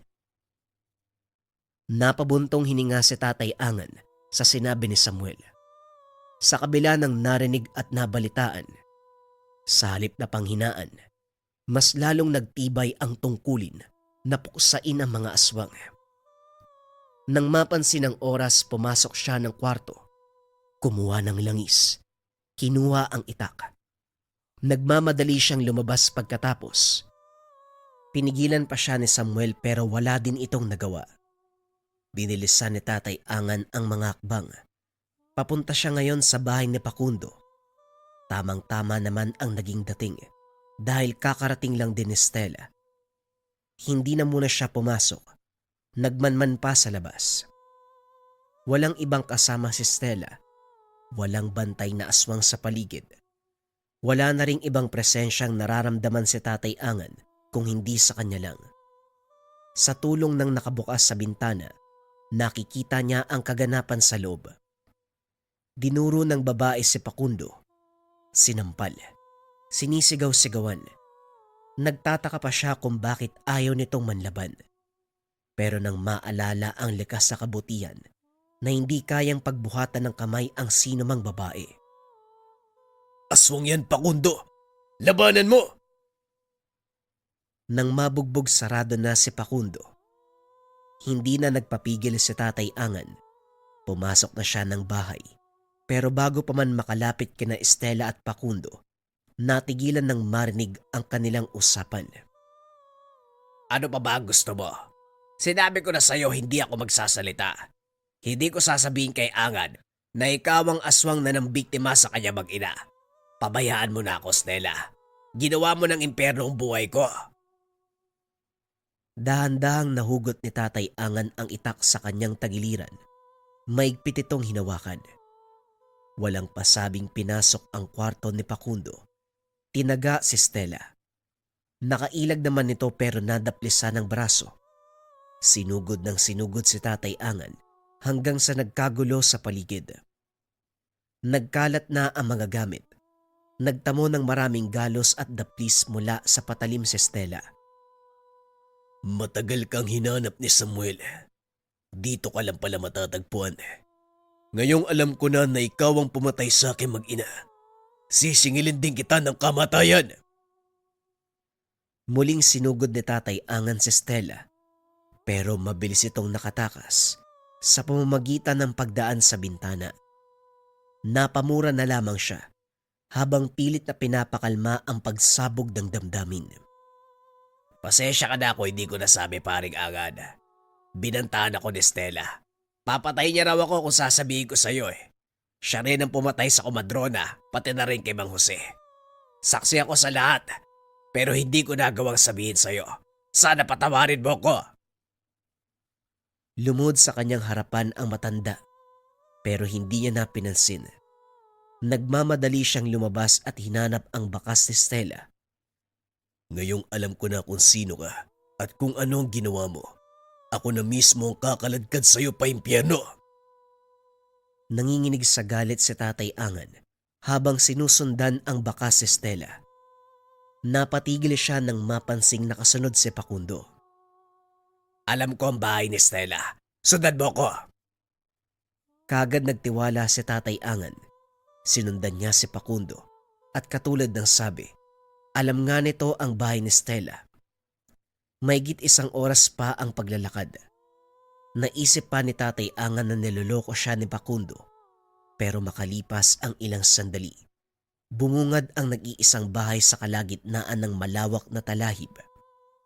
Hindi sila makalapit kagad dahil may mga nilalang na nagbabantay. Mga kapatid yan, Stella. Mag-ingat ka, paring Angan.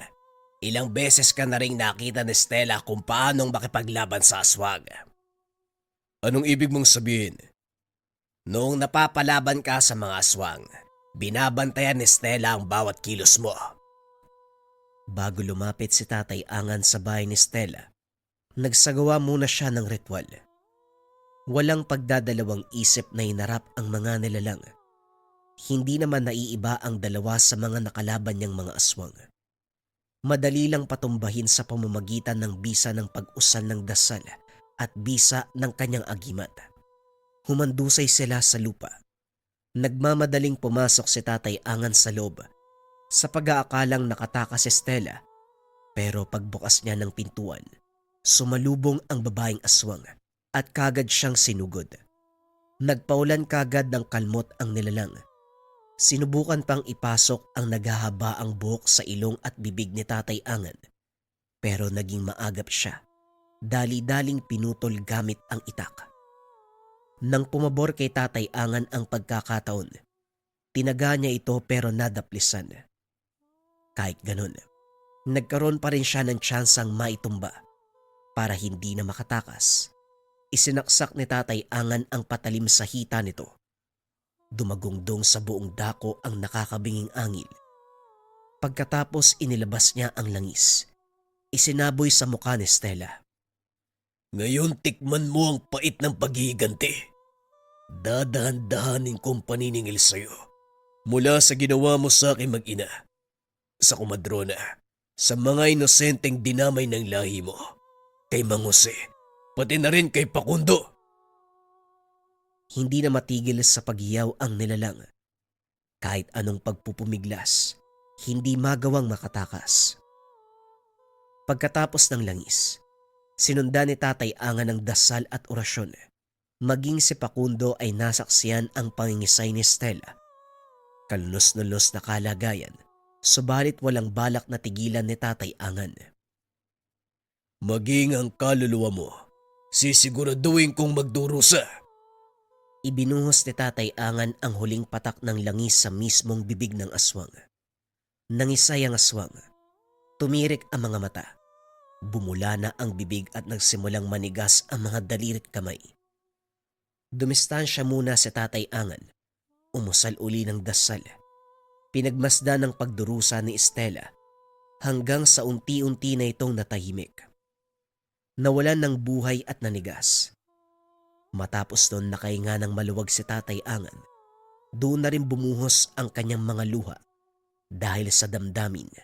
Sa wakas natupad din ang nais ni Samuel na mahanap ang aswang na pumatay sa kanyang ina at kapatid. Matapos ng kaganapan na baling ang pansin ni Tatay Angan kay Facundo na hindi mapalagay sa kinakatayuan. Nilapitan niya ito pero kagad siyang naitulak palayo. Naintindihan niya ang kilos ni Facundo dahil tinatawag na naman ito ng pagkalimaw. Ilang sandali pa, nag-anyong aswang. Tinignan lamang ito ni Tatay Angan. Wala siyang balak na saktan ng katulad ni Facundo. Sabihin man na isa itong aswang, hindi pa rin may pagkakaila. Inosente siya. Naging biktima lamang ng pangyayanggaw. Hindi siya sinugod ni Facundo.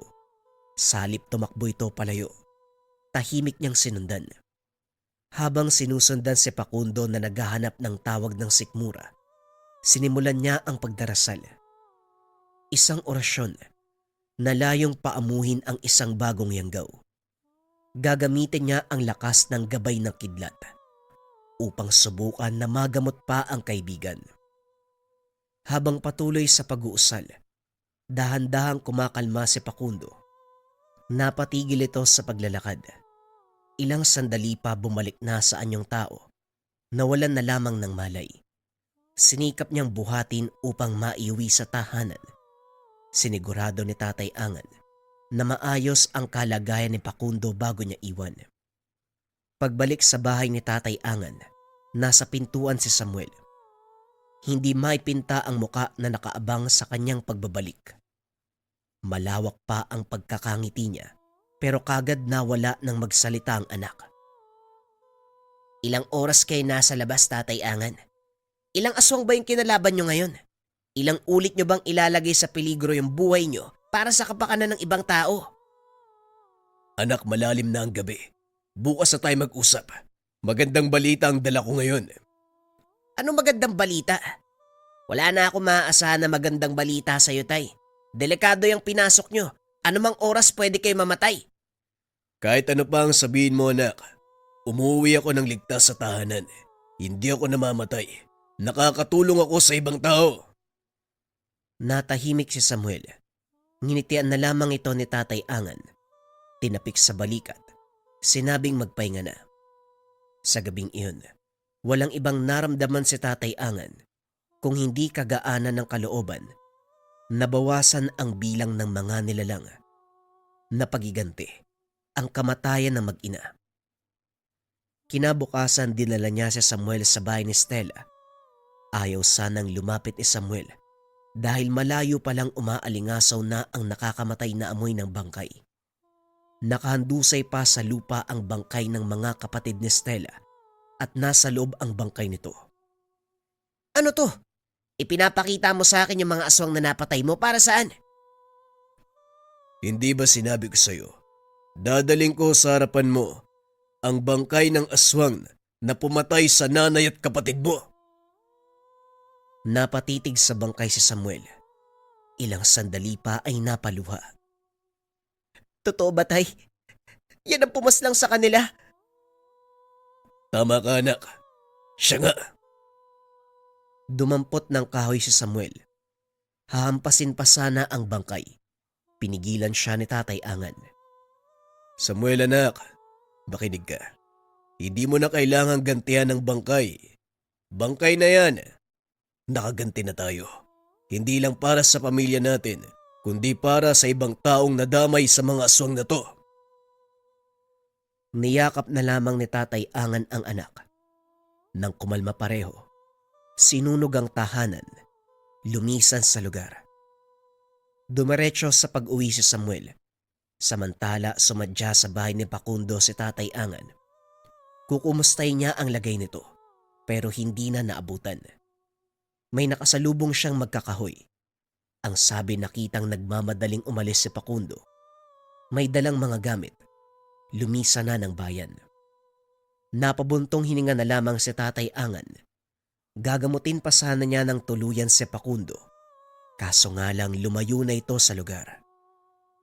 Pagbalik niya sa tahanan, nakita niya si Samuel sa harapan ng poon, ang bathala ng kidlat. Nakayuko, humahagulgol, humingi ng kapatawaran.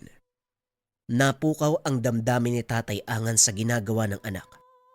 Natutuwa na lamang siya habang pinagmamasdan nito. Patawad, Tay. Alam ko, malaki pong kasalanan yung ginawa ko sa inyo. Pati yung mga binitawan kong salita. Pero ngayon po naiintindihan ko na ang lahat. Yung bagay na ginagawa nyo para sa kaligtasan ng mga tao. Tumutulong lang po kay Tay. Kailanman hindi ka nagkaroon ng kasalanan sa akin, anak. Minsan sa buhay natin, kailangan natin magduda dahil sa pag-iingat. Pero anak, kung ang ginagawa mo ay walang bahid ng kasamaan, lalabas ang tunay mong adikain at maiintindihan nito ng mga tao. Magmula ng araw na yun, naging maayos na ang kaganapan. Sinuporta ni Samuel ang tatay sa kanyang piniling adhikain. May mga pagkakataon pa na tinuturuan siya ng ama sa lihim na karunungan. Dahil alam ni Tatay Angan, darating ang panahon ng kanyang paglisan at kailangan ng isang taong maiiwanan ng kanyang tangan at gabay na bathala ng kidlat. Naghahanap ka ba ng mga gamit na makakatulong sa buhay mo? Pili ka na lang sa mga produkto na makakatulong sa buhay mo. Incenso candles, tea light version, pwede ring big version, Or pwede rin yung nakalagay sa can. Pang-cleanse ng lugar, pangtaboy ng negative energy para maganda ang pasok ng swerte at iwas sakit na bunga ng negative energy. Or pwede ka ring magmarahuyo bracelet kabayan, kontrakulam, barang, tigalpo, palipadhangin o anumang masamang uri ng sumpa. Kasama din sa marahuyo ang rebuelta. Kung ano yung sumpa na binigay sa'yo, ibabalik sa taong nagbigay. Kung pampaswerte naman ang gusto mo kabayan, pwede mong subukan ang Gabay Medalyon. Pinakasikat na medalyon sa likha merchandise, nagbibigay ng swerte at gabay sa career, health, love life and finance. Top 1 item yan sa likha. Pili ka na lang kabayan. Kung interesado ka, isearch mo lang ang shop ng Likha Merchandise.